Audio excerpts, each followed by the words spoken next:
Welcome, everyone. This is your friend, the DN What If, here with another exciting fanfiction.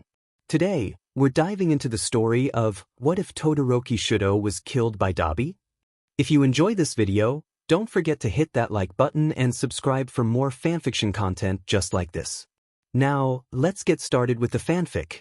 It was way too early for this bullshit. The clock literally read 2:46 a.m. and he knew that he needed to sleep because he had patrol in the morning but a test message on his phone, while the burner phone had woken him up. Hot stuff, I am coming over, get the first aid kit ready. He was worried, and not only because he would probably lose his contact to the League if Dabi died. For a villain the man was quite hot and well the rest of it wouldn't really be appropriate. He was only wearing a pair of jogging pants and a top as he opened the door to his apartment and nearly dropped the kit again. Dabi was not hurt. There was blood on his t-shirt and jacket, but he wasn't hurt. The teenager that he was carrying was though. He noticed the dual-colored hair first and then pleaded that this was some kind of prank because Dabi surely wouldn't be that stupid. Are you letting me in or not because it is effing raining out here, you chicken? The villain hissed. Hawks blinked once, then picked the first aid kit up again and stepped to the side to let them in. Dabi was carrying Endeavor's FNG son and the teenager was obviously injured, but that didn't make the whole situation any less weird. What in the name of the All Might had happened? At least the kid was still alive, breathing heavily and unsteady, but that needed to be enough for now. Shouto Todoroki had a heavy bleeding wound in his shoulder blade, at least that was from where the blood came, and cuts and bruises seemingly all over his face and arms. The teenager was wearing his school uniform, but the jacket was missing. The pants only covered one of his legs to the knee and his tie was only half-heartedly hanging around his neck. It also seemed like the UA students had a head injury, though the blood there seemed like it had already dried. Dabi carefully, way more careful than he normally was, and Hawks had seen a lot of that, sat the teenager down on Hawks' floor. It would be easier to get the blood off than the couch, and then snapped his fingers a few times in front of Shouto's eyes as if to keep the kid from actually falling unconscious. Because Endeavor's son was still awake, not really, but his eyes rapidly looked around the room even though his head didn't move a mere inch, and it seemed like he wouldn't stay conscious for much longer. Shouto's lip was split open and one of his eyebrows was covered in blood. Well, someone looked like he needed a doctor. Hawks was still standing in the doorway like he was the one out of place. The number 2 hero then finally closed the door behind him and locked it. Give me the FNG med kit and help me, or do you want the brat to die? Dabi said. This situation still didn't make any sense. Dabi hated Endeavor and had tried to kill the hero more than once, and Hawks still didn't know why. Why would Dabi save Endeavor's son? That was at least what this situation looked like. As evil as it seemed, why wouldn't he just kill the son of his archenemy and made the League praise him for it or something? Or just to hurt Endeavor or make him angry? Birdie, I am talking to you. Heroes are trained in first aid, so get your butt over here or I am going to burn your FNG wings off. Dabi was definitely set off because of something or someone. Hawks walked over to them and knelt down on the floor, his wings pressing against it to make sure that he wouldn't fall over because it was literally 3 in the morning and he was tired, but there was someone in danger and he was a hero, and that was Endeavor's kid in front of him. And why did his life continue to go down the rabbit hole? Because he didn't even think about that he could just be hallucinating this or something. He had gotten used to this, partly, or maybe it had something to do with his training. But that wasn't the point of this right now. I need you to hold his head steady. He very likely has a concussion. Mind telling me what exactly happened? Hawks asked as he grabbed a pair of scissors from the kit and began to cut the teenager's shirt open around the bleeding area. Something had pierced his shoulder. None of the bones seemed to be broken, so he disinfected and stitched the wound close. He wasn't really good at this and it would probably scar, but the bleeding would be stopped. And Hawks knew that they were way worse things than a scar at the shoulder, and the teenager's eyes seemed to stare at him for a second while still seeming completely empty, and Shouto's breathing got a bit faster. There didn't seem to be any other bleeding injuries on the torso, and Hawks moved on to the head for now. He wasn't a doctor. Yes, he knew on how to fix wounds, but he didn't know for sure if there wasn't any internal bleeding that he didn't notice. It could end in the kid dying. Dabi was still holding the teenager as still as possible, and if he didn't know better then he would even dare to say that the villain seemed worried for some reason. Hawks cleaned the wound on Shouto's forehead. It was a rather small one, which didn't mean that much, but he seemed to still be awake and at least partly conscious. He was worried. Okay, The kid was 16 years old and had been attacked not long ago, and he still had no idea what actually had happened. I should really call an ambulance, Hawks said. He put a bandage over the wound. This one didn't look like it required any stitching, but he would check that again later. Shouto's hand tried out to grab or reach something to hold onto, if he would even be able to do so in the first place. Hawks accidentally touched the teenager's torso as he nearly fell over and caught himself with his wings. Shouto hissed in pain, and that was the first time that he had actually heard a sound come from the teenager since he had gotten into the apartment. This was bad. Maybe the teenager had a fractured rib or something. He just cut the shirt open now. It was already fully soaked in blood and dirt and would be thrown into the trash either way. The rib was probably just cracked if even injured in the first place, but the teenager's whole chest was clad in bruises, older bruises. He heard how Dabi growled, or maybe Hawks was just losing his mind. The second one was probably more likely. Hawks took the 2 packs of bandages out of the kit and got to work because this would seriously take some time. Mind telling me what happened and how it happened, because I am seriously confused right now? And where do these bruises come from, because if he was just attacked today then they shouldn't be here, Hawks said. Where do you think they come from? Dabi just shot. But Shouto managed to grasp something. That something was Dabi's jacket, and the villain just let that happen like it didn't bother him at all. I seriously have no idea what you are trying to tell me, hot stuff, but I should really take the kid to a hospital, he replied. No, they'll just him back into that house. Dabi's voice was still barely above a hiss. What? And Hawks was even more confused. Forget what I just said, we can't call an ambulance. They knew that I was there, and you know how fast the police and the media are to jump onto conclusions, and I don't want them to say any bullshit about me because Shigaraki might actually believe it. That's why I brought the brat to you, he explained. The teenager continued to grab onto a part of the villain's jacket, and Hawks fixated the end of the bandages. This should be enough for now. He would still feel better if he took the kid to an hospital, though the older bruises worried him. No one got that kind of stuff from normal training, and there were implications that he didn't like. But he could think about that later, because right now there was an injured teenager on his floor and he still didn't know what had caused this. Okay, calm down, no need to set anything on fire, but we need to move him off the floor, the hero said. Oh, what kind of genius idea, I would have never thought of that. The villain's voice was dripping from sarcasm. Okay, I get it. Just make sure that his concussion doesn't get worse, because it surely seems like he has one. With that, the hero slowly began to lift the barely conscious teen off the floor. To his surprise, Dabi was actual some sort of help right now. A few moments later, Shouto Todoroki was laying on his couch, and Hawks was still really worried about the teen's health. He knew that he had forgotten something. He didn't know if they should keep him awake or just let him sleep, maybe the first one, or maybe it depended on how bad the concussion actually was. What are we supposed to do now? Dabi asked. I don't know. I am not a doctor. Maybe try to keep him awake or something. I don't know anymore. I could be totally wrong and just making it worse. No, I am pretty sure it is a bad one, so it probably isn't a good idea the other way around, or maybe he is just about to pass out from the blood loss. Or maybe I have mixed something up and none of this actually applies to concussions. I don't know anymore. Okay. Just do something productive and get a glass of water or something. We still don't know how bad his head injury actually is. I am not a trained doctor or paramedic, but something is off and I need to know the whole picture to be able to do something, and I need to know to figure out what happened. Hawks knew he was rambling, and he knew that something was off because this wasn't normal. Dabi showing up at his apartment because of something like this was very close to the villain actually trusting him, or would be if he believed Dabi to be able to feel such things. Right now, this was about Endeavor's son not dying, and it had gone surprisingly well. Because no one would ever look at Dabi and be like, oh yes, that is the kind of person that would surely save the son of the current #1 hero. The villain was still standing closer to the couch than Hawks, simply because a certain teenager was still grabbing onto a part of the jacket. Dabi still didn't try to just rip it out of his hands or yell at him. He was standing completely still. It was kind of weird. Another thing that was weird or not normal were Dabi's interactions with Toga. They gave some really strong big brother vibes off, but Dabi actually having a family or younger siblings was just, no, that wasn't possible, and someone who had a family wouldn't just join the League of Villains. But uncovering the arsonist's backstory was not something he would do when he had a still injured teenager in his apartment. I am going to grab a blanket. Just don't set my living room kitchen fusion on fire while I am gone, he said cheerfully. maybe to cheerfully for the situation at hand. There should be a blanket here. He knew he had a few in his bedroom, but he remembered leaving one here somewhere. Which it turned out he didn't really need to do because Dabi, the villain, a murderer, arsonist, and all might knows what, had taken his jacket off and covered the teenager with it, like it was a blanket.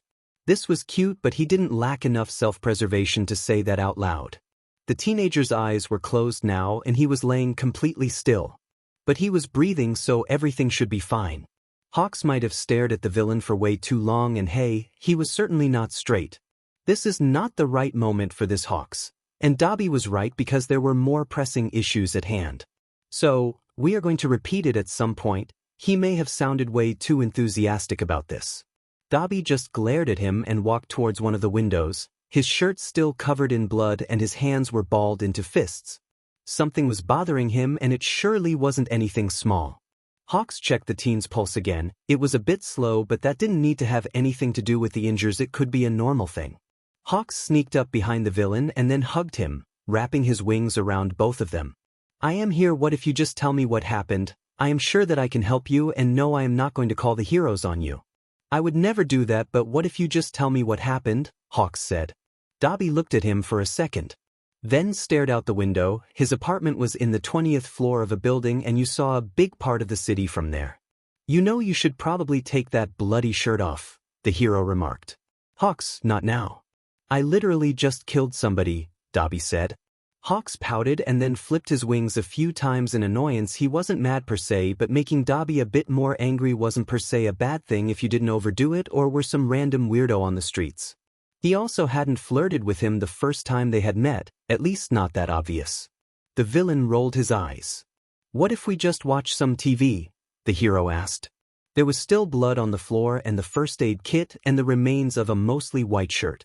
Hawks grabbed the remote from where it was laying and turned the TV on. He may have flapped his wings a bit more than needed right into Dabi's face, but that wasn't the point. What the F did you do? Hawks questioned as he pointed at the screen. Because Dabi better had a good explanation for this. Breaking news. Todoroki Shouto killed by the villain Dabi. Well, I didn't kill him, Dabi said as he leant his back against the side of the couch. He seemed to be somewhat between angry and annoyed, and he should probably get the man something to calm down because Hawks knew that they needed to have an actual talk about this.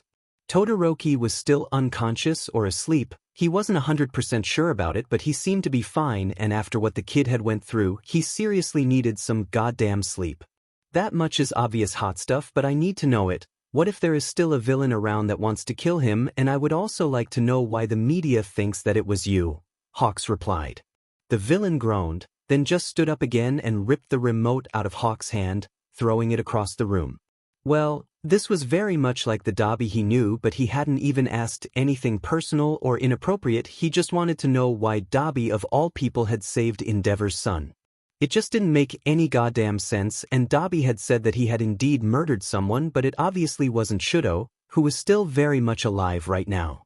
Geeton tried to kill the kid, okay, attacked him after school, and for some reason that brat thought it was a good idea to not use his goddamn fire, so Geeton was able to stab him, and well, I kind of burned the ice BSRD to a crisp, ashes actually, probably not even enough to check for DNA, and the brat's uniform was still there bloodied and with his ID in it, and there was ice everywhere, so the media made the wrong assumption, okay. That's it, I am not becoming soft or anything, but killing Endeavor's masterpiece while the old man isn't even there to watch doesn't make any sense, Dabi explained coldly. Oh, so he actually wanted to see the kid dead? Hawks didn't really believe it. If that was the case, then why not just disguise yourself and drop him off in front of a hospital?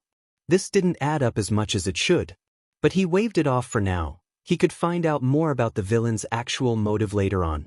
The TV was still on and the news reporter was talking about the so-called breaking news. It was better than trying to get Dabi of all people to calm down. Well, there was a way, but he wouldn't do that now.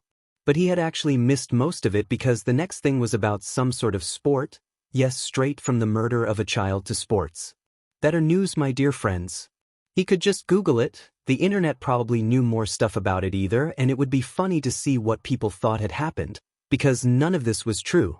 Do you want anything to drink, hot stuff? I got water and coffee and I think some sort of juice if that didn't already expire, he said. Later, I need to make sure that the brat doesn't just stop breathing or anything wouldn't be beneficial for me. But some food would buy great and don't offer me fried chicken because then you are going to be exactly that, Dabi told him. Hawks had asked once why Dabi's skin was partly held together by staples. He had just been able to dodge the flames that were fired at him by a mere millimeter. At least none of the staples had come loose because Hawks had once seen him fix it, and that surely wasn't pretty. Dabi continued to stand, taking a step into some direction every few minutes, and he seemed to not be okay. Hawks pulled his phone, his actual one, out of his pocket and unlocked it. He clicked onto the first article and began the read. Okay, so the police and the media and probably everyone else thought that Dabi had attacked Shouto after the teenager had gotten out of school and separated from his friends and for some reason hadn't been able to defend himself long enough for help to arrive. So now Endeavor had sworn to hunt the villain down and kill him personally because of his son's dead, and one of the UA students had cried and another one had nearly blown up one of the classrooms. The last one sounded a lot like it had something to do with the teenager that Shigaraki had made the lead kidnap once, though as far as he knew, because Hawks had watched the sports festival out of pure boredom. Thank you very much. Shouto Todoroki and Katsuki Bakugo didn't seem to be friends or even get along with each other.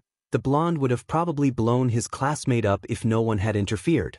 Endeavor was angry, and it wouldn't be long until the Hero Commission would contact Hawks too, tell him to help in the search for a villain that killed the #1 hero's son. What they didn't know was that this whole thing was nothing more than a witch hunt because the actual attacker was already dead, but maybe they wouldn't care about this too. Because Hawks knew the commission, if they were able to find a scapegoat, then they would make sure that justice was brought that way. It wasn't like Dabi was an innocent person or anything. He was still a murderer and a villain, and All Might knew what. But he hadn't killed Shouto Todoroki, he had saved him. Hawks found that kind of sweet, or maybe that just had something to do with the bird part of his quirk because his bed really looked more like a nest. He also knew that Endeavor and the commission wouldn't happy if they knew how he had gotten some of the information from Dabi. Not that it hadn't been fun or anything, but that wasn't the point. Hawks scrolled further through his phone and began to play some sort of stupid game. Dabi also wasn't in the room anymore, well, in this half of it, which didn't make that much sense after what he had said, but he had probably just left to get some food. Endeavor's kid still seemed fine. The teenager was clutching Dabi's jacket a bit tighter, but he was still asleep and seemed to be dreaming.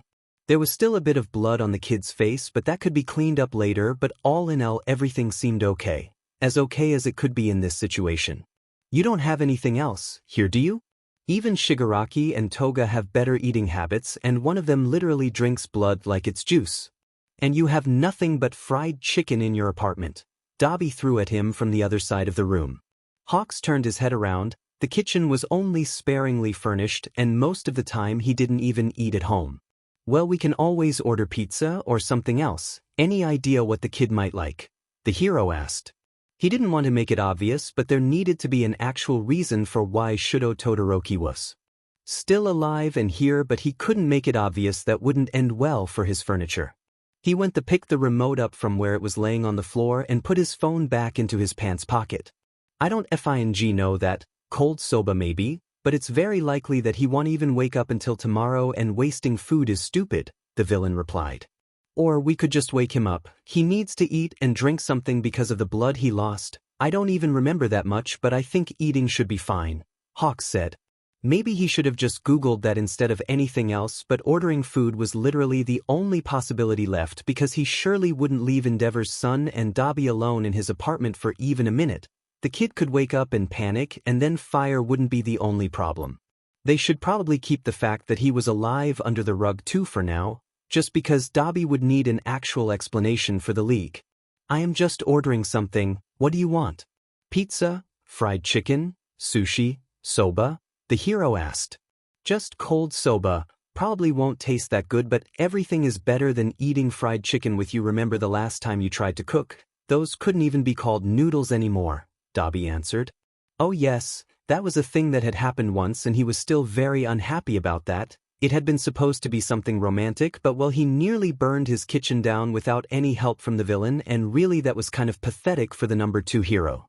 Okay, hot stuff. No need to get so defensive. What if I order something and you watch over Endeavor's son for the time being if you want to? Just don't do anything weird while I am on the phone. I don't want to need to explain this for anyone. he said and held his arms out as if to point at the whole room. Dabi rolled his eyes again, muttered something that sounded a bit like a course and sat down on the floor in front on the couch again. Hawks threw the remote at him and the villain caught it, turning the volume of the television louder. The hero dialed the number of a DLVRY service and waited for someone to pick up. He still kept an eye on Dabi the whole time. But the villain didn't do anything suspicious, he was just coursing quietly and didn't even move except when he switched channels. He seemed to be annoyed by a lot of things and his foot was tapping against the floor every few seconds. After he had ordered the food, which was fried chicken with a lot of spice and 2 portions of cold soba, just in case the teenager actually woke up. So, they wouldn't need to warm anything up, which wouldn't be that hard, but Hawks was pretty sure that he couldn't convince Dabi to act as a living microwave, or rather an oven, because a microwave didn't function like that. He knew that Toga had managed to do that once, but Dabi was already acting like her older brother half of the time, which was really weird, and he had no idea how it happened in the first place. But Dabi had actually done her hair a few times and she didn't normally try to stab him, which could just be a thing that had to do with the league in general, but that still didn't make the whole thing any less weird. Maybe Dabi did have younger siblings at some point, but they were probably all dead, and maybe Endeavor had something to do with that. There needed to be a reason for Dabi's burning hate after all. That couldn't come from nothing, and Hawks could probably do something if he knew the whole story. Probably putting a few members of the league in a mental hospital and not on death row in Tartarus if everything went well. Nothing they could have gone through justified what they had done or was an excuse for it, but it probably made it understandable in a way, and if a lot of those things were caused by trauma, maybe they could be cured, which didn't mean that he wouldn't kill if he needed to. It was his job after all, but maybe because of this whole situation he would soon know who Dabi actually was. It would help the commission a lot, but maybe he would just keep the name under wraps for himself. Hawks was really questioning if hero-fitting title for him. He didn't feel like one anymore. Maybe that wasn't such a bad thing, but that was a question for another day. Whatever may justify Dabi's hate towards Endeavor didn't justify him killing innocent people and kidnapping teenagers and committing so much arson that it really began to eat on the money. A shitty childhood didn't justify anything, only the knowledge of it made it possible to keep those things from happening again. But that was a moral dilemma he wasn't going to touch upon just now. Dabi saving Shouto Todoroki didn't make the villain a good or better person. There was more behind this, and he was going to find out what it was. The food should arrive in less than half an hour, and he didn't want to watch TV again. It wasn't even 6 a.m. yet, and he would need to go on patrol in less than 2 hours. Time had flown by quite quickly and was still wearing the clothes he had slept in. So, anything you want to tell me while we are going to wait? Tell me something about your childhood if you want to. I mean, you already know a lot about mine. Hawks asked as he kind of let himself fall right into the villain and managed to knock Dabi over. The villain was hot, okay, who would blame him for that?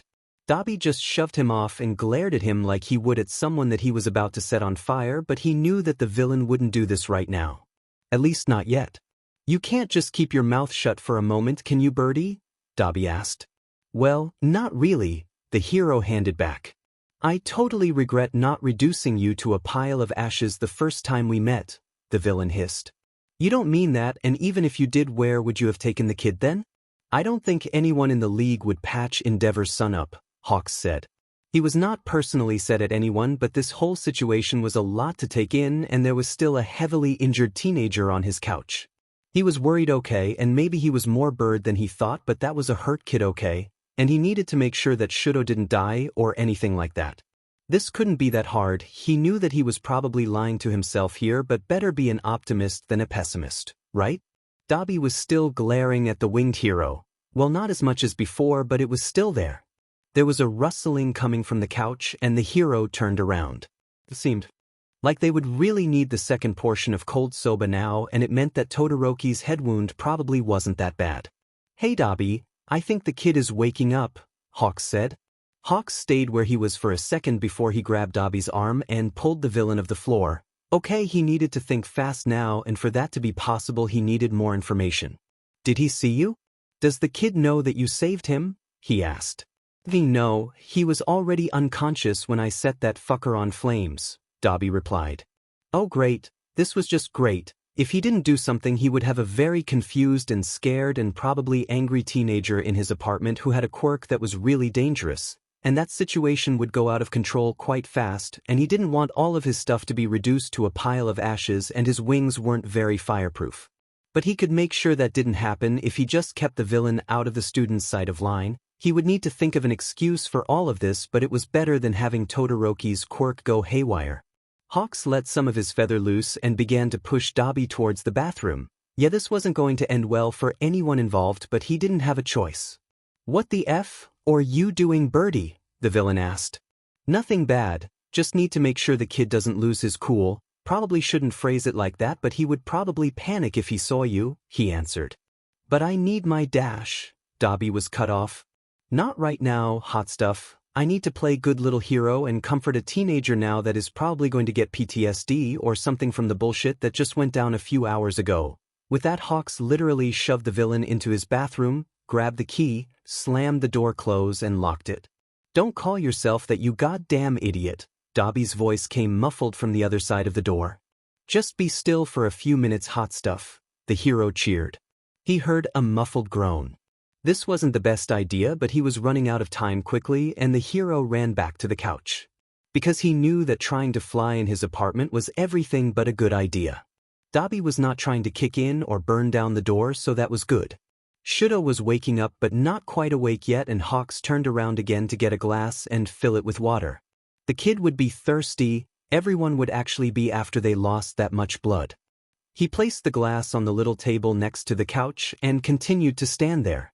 The teenager moved a bit, and he actually looked like he was anything but healthy, and there was a bird flying by, and Hawks was pretty sure that Dabi would have opened the window and thrown a rock at it.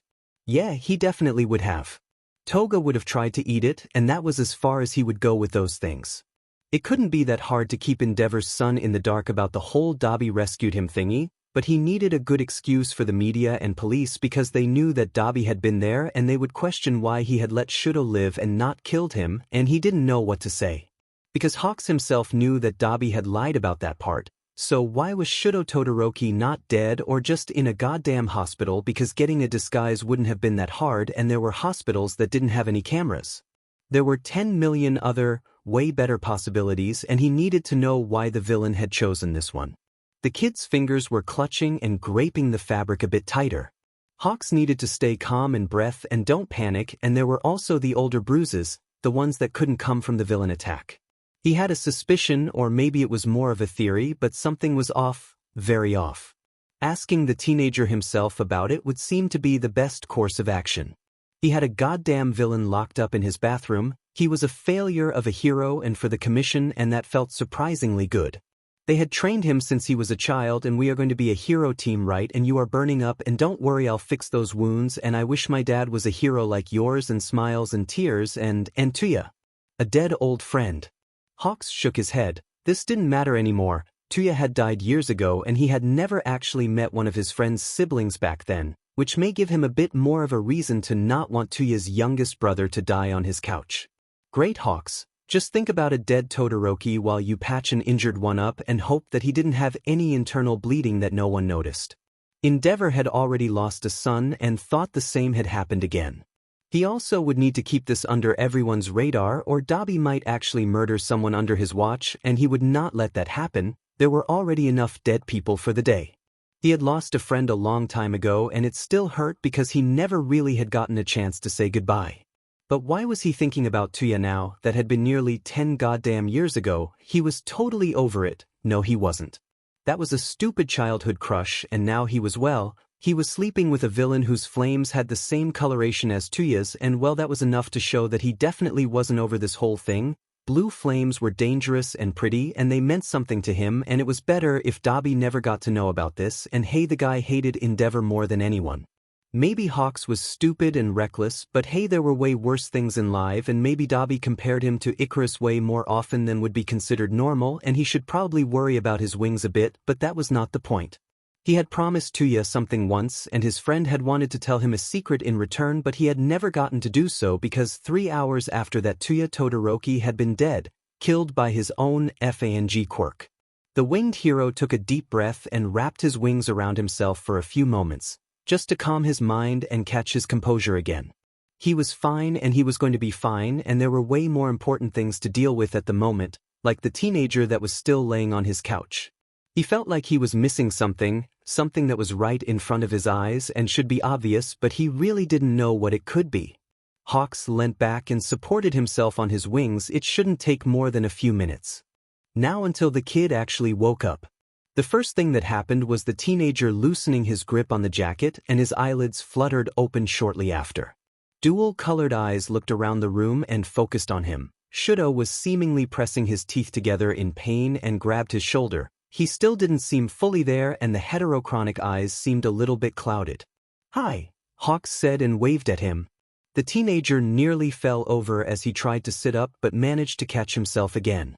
There were bandages covering most of his torso, and he just continued to stare at Hawks. Shouto opened his mouth to say something but then closed it again. Yeah, he surely wasn't the only person who was confused right now. Hawks smiled a bit and handed the kid the glass of water, which luckily didn't get spilled anywhere. "You are probably wondering why I am here and why you are here or how you got here, but we can talk about that later, okay? Just tell me if anything hurts," the hero stated. Shouto took a sip of the water and then held the glass in both of his hands. The jacket had slipped down to his lap, and I had forgotten that. If the teenager didn't notice anything, then it would be fine. He just needed to get his focus away from that thing. Shouto liked his lips once, the grip of his finger tightening around the glass. "Everything," he said, his voice barely above a pained whisper. "What?" Hawks asked. The hero blinked once, kind of confused, and then nearly fell onto the flood because he had moved his wings a bit too much and lost balance. Dabi was not doing anything suspicious as far as he was able to hear, and that would be a good thing. "Everything hurts. I think someone tried to kill me," Shouto spoke. "Yeah, this one ice villain guy as far as I know, Geeton I think. But don't worry, you are fine. But please tell me if the pain gets worse or the ground moves, or you don't feel any of your limbs, because I am for sure no doctor," the hero replied. The teenager nodded, staring at the glass and tipping his fingernails against the glass before he drank some more. Shouto was leaning against the couch now, a little slumped, and it seemed like there was no strength in his body left. "No, I feel fine. My head and my shoulder hurt the most, but it should be fine." The teenager was biting his lip while he talked. "Okay, so is training at UA a bit rougher than I thought, or where do the older bruises come from?" Hawks asked. "Yeah, this probably wasn't the best idea in the world, but better ask it directly than try to talk around the whole issue. It wasn't like there couldn't be an easy explanation for it. Maybe Endeavor had decided to take his son with him on missions or something like that. There were thousands of possibilities. After All Might had retired, Hawks had gotten a lot of more work dropped onto his shoulders, and he didn't want to think about how much the number one hero had to deal with. Shouto dropped the glass and it rolled onto the floor as the water spilled all over. His face was one of shock, and his hands were slightly shaking, and his eyes were wider than before. The teen seemed to catch himself a moment later. "I'm sorry, it's nothing you have to worry about, Hawks. Everything is fine, just training and all that," he explained. Normally he would have believed the kid, but something about this seemed off, more though the reaction he had received as he had asked about it, that wasn't normal at all. Hawks knelt down and placed a hand on the teenager's still shaking shoulder, the unharmed one obviously. "Is anyone hurting you?" the hero asked. He didn't get an answer this time. Shouto just shook his head rapidly and then stared right at him with tears in his eyes, and Hawks hugged him. "Okay, every normal person would have done the same." So, someone was hurting him, maybe one of the teachers or another student or a family member. He needed to know things before he could make assumptions of any kind. "I got you, okay? You are going to be fine. Can stay here for as long as you want. But the couch would need to be enough because I don't really have a guest room, you know, small apartment and all that," Hawks said. He loosened the hug a bit, and Shouto was still looking at him, more sniffing than crying. Right now, it looked like he had gone through hell and back, but he needed to know more about this, and this was something he would deal with without alerting the Hero Commission. The bird part of his brain was worse than that, telling him to just take the kid in forever because hey, that was Touya's brother after all, and someone was hurting him. But that wouldn't be anything he could do. The kid still had family and they would search for him, and no, they wouldn't, because everyone thought that Shouto Todoroki was dead, which meant that he technically could keep the kid here if the teen wanted to stay, and hey, what better way to protect a child from the person that was hurting them than letting that person believe the kid was dead? Well, there were better ways, but he needed to make the best out of what he had access to. You are the number 2 hero, Hawks. You have enough money to buy an actual house. The teen chuckled a bit.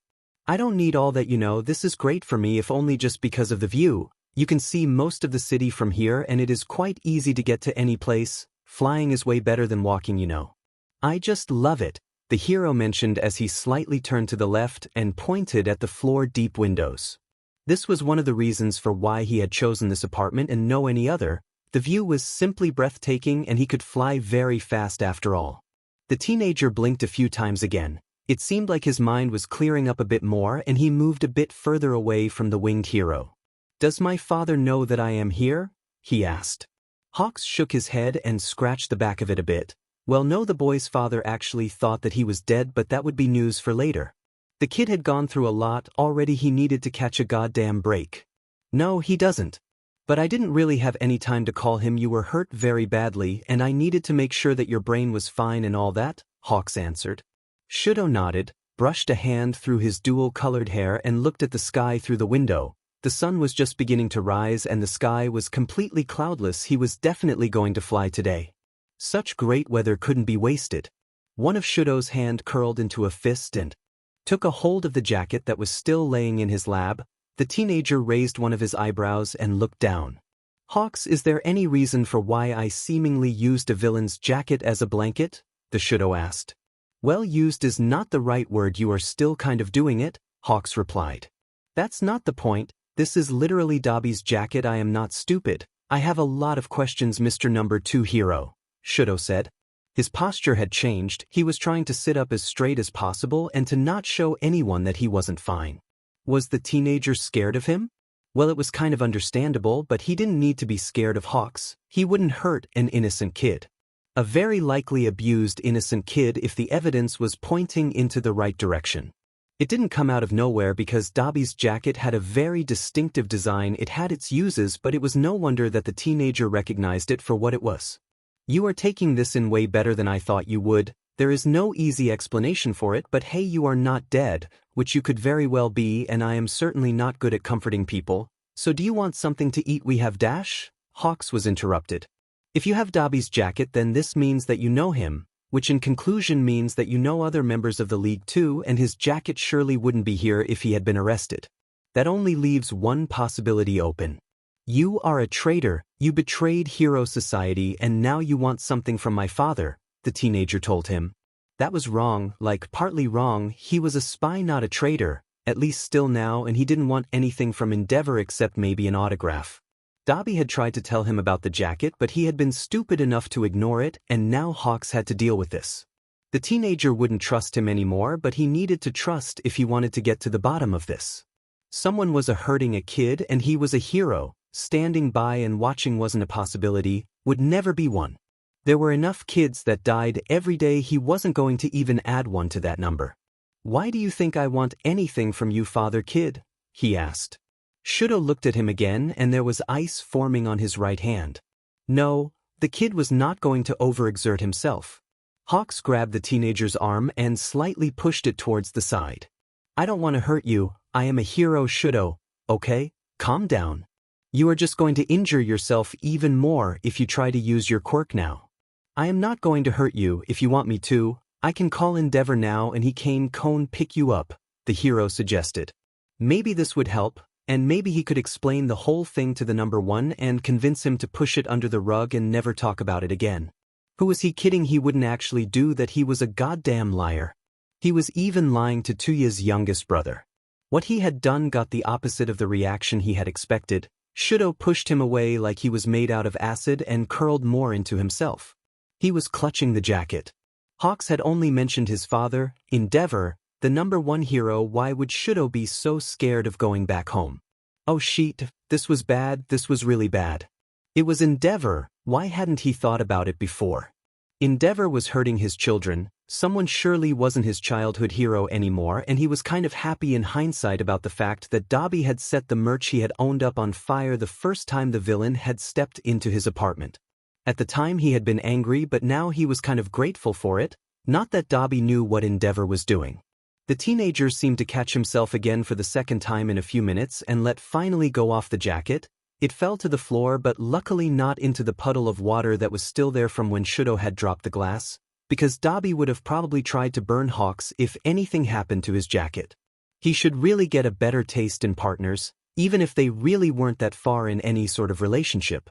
If you wouldn't need anything from my father, I wouldn't be alive anymore. This one weird ice guy tried to kill me. If he isn't working with you, then none of this makes any sense, Shouto said. Firstly, there are other villains who have nothing to do with anything that I am doing, and Giton was only trying to kill you, but he is dead, so that doesn't really matter anymore. I saw the bruises, so now I am not sending you back to Endeavor. My consciousness doesn't let me. For once he didn't lie. My father will search for me and he will find me. No one messes with the #1 hero and gets out of it alive. If his jacket is here, then where is your boyfriend? The teen asked, a disgusted look on his face. If Hawks had drank something, he would have chalked on it. That was not really the right word for it.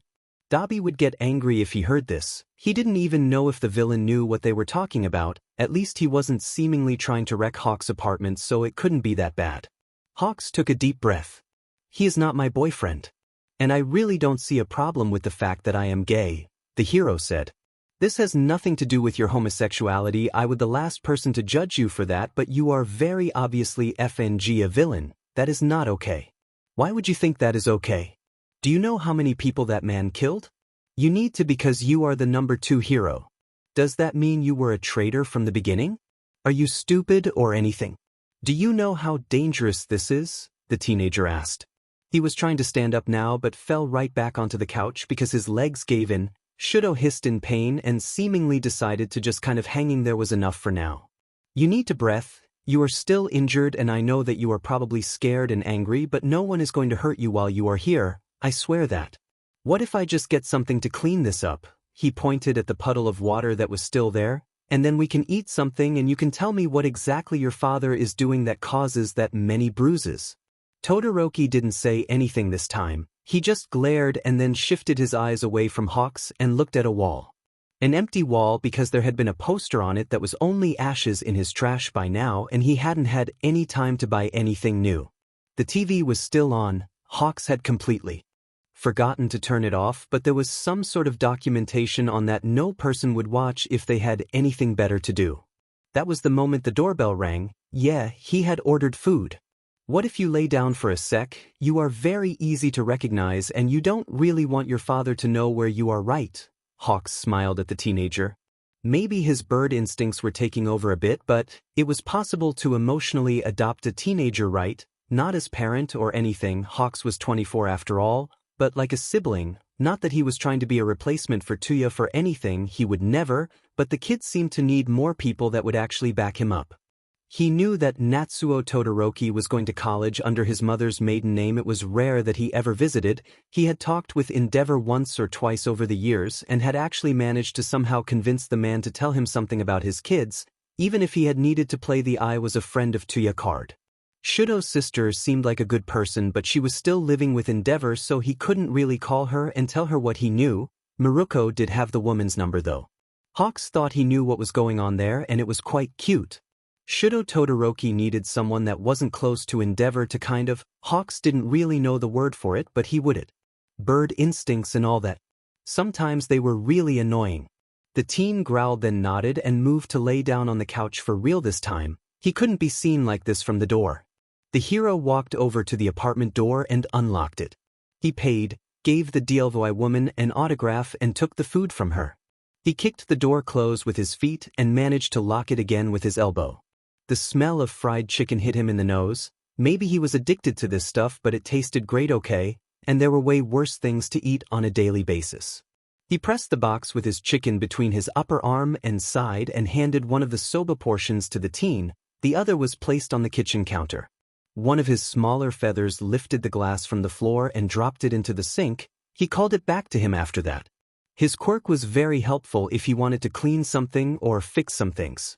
Not that he really did that often. Shouto looked at him with a raised eyebrow. Why cold soba? The teen asked.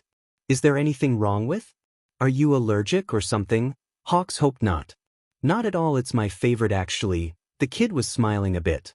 Okay, yeah, he wasn't going to give that back to Endeavor. Never. Not a possibility. the number one hero could continue to believe that his youngest son was dead. Maybe he could convince Tokoyami too, no, one at a time. The priority was the kid who definitely had an abusive father, and he would still need to convince Dabi to actually tell him why he saved the teen, but that was a question for later. Lucky coincidence, or maybe I can read minds, just kidding. What would you say about watching something a documentation about snails? That sounds interesting, right? He questioned. This is more boring than needing to listen to Aizawa-sensei trying to teach English because present Mike is sick, Shouto answered. Hawks knew that he probably should be more careful. He didn't really know how to deal with a child that had been abused, very likely over a longer period of time, and he just prayed that he wasn't doing anything too wrong. His own childhood had been bad but surely not abusive in any way. The Hero Commission had just trained him to be better hero, and no, he wasn't going to think further about it. You know, I think it's obvious that what your father does isn't right. As I said before, you can stay here as long as you want to. No one should hurt their child like this and get away with it. We can call the police if you want to, or the Hero Commission. He knew this wasn't much more than an empty promise, but the kid needed to feel better somehow. Okay. Endeavor had just turned out to be a giant a-hole. The teenager shook his head. Would be useless. No one did anything, not even when he killed my brother, Shouto said offhandedly as if it wasn't anything important. He opened the box and began to poke at his food, only eating a bit from time to time, and it was obvious that he was still in pain, physically and very likely also mentally. Hawks was stunned, not by that of course, but by the words that had been said. Killed his brother? Killed, not anything else. There was no mistaking the word killed for anything. He killed your brother? Hawks asked. He wasn't trying to make it sound like a question, but he needed to know if it was true, because then it would mean that Endeavor had killed his best friend, the only friend he had possessed at that time. But maybe it could have still been an accident in some way, and Shouto was just phrasing it weirdly. Though he highly doubted that, Endeavor was clearly hurting his youngest child, killing another sadly wasn't that far out of reach. Yes, I don't remember it, but Natsuo and Fuyumi told me he pushed Touya past his limits every time they trained, and in the end, it was just too far. My eldest brother was killed by his own flames, and I don't have any memories of him. If we didn't have any pictures, I wouldn't even know what he looked like. The teenager explained. Endeavor killed Touya. Endeavor killed Touya. Okay, Hawks needed to breath. He needed to stay calm and breath. Because losing his cold right now would only get people hurt that didn't have anything to do with the actual situation. This meant that it hadn't been a training accident. This meant that his best friend could still be alive. Shouto could have another brother. He didn't know how close the teen and Natsuo were, but Touya had talked hours about his siblings, and even if Shouto didn't really remember it, he and Touya had been close as siblings could be. All of this was Endeavor's fault. I'll make sure he doesn't hurt you again, okay? The hero smiles. Shouto's face seemed to darken a bit, and lowered the chopsticks a bit, as his grip tightened on them. Something seemed to bother him, and Hawks couldn't really be mad about that, but there seemed to be more to it than just the whole Endeavor issue. I can't trust you, Shouto stated. Hawks blinked a few times and then actually considered the situation again, and well, the teenager did have a point, but Hawks wouldn't hurt him. Are sleeping with a villain that tried to murder me, the teenager added. That is not factually true, Dabi called out from the other side of the bathroom door. Shouto looked around the room and then back to the winged hero before he sat the food down on his lap, pressed his palms together. Please don't tell me there is a locked-up villain in your bathroom. Hawks just smiled. Hawks, I am really beginning to question your intelligence here, the teenager said. Shouto was shooting glances towards the still-closed bathroom door, and he still didn't look any better than before. The kid had gone through hell, and he actually seemed to be mostly okay, which was pretty close to a wonder. There was still one rather large issue on the room. Hawks wasn't 100% sure that Dabi wouldn't hurt the kid. He hoped so, but there was no insurance in case anything went totally haywire. He didn't actually know that much about Endeavor's youngest son. He knew what the kid's quirk was and what he looked like, but that was it.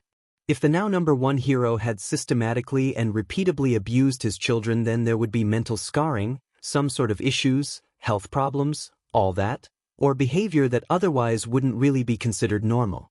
Though all those things could have other reasons, Todoroki could have also been really lucky, but for a teenager he was really kind of cold, not as much as possible, but in Hawk's eyes it looked the kid was burying his emotions deep down and never letting them out. Except maybe once because he had watched the UA Sports Festival out of pure boredom, and that had been something. I am going to let you out in second, hot stuff. I just didn't want the kid to freak out as soon as he wakes up, the hero called out. Don't overexert yourself, I picked the lock 5 minutes ago, the villain replied. Then why are you still in the bathroom? Hawks asked.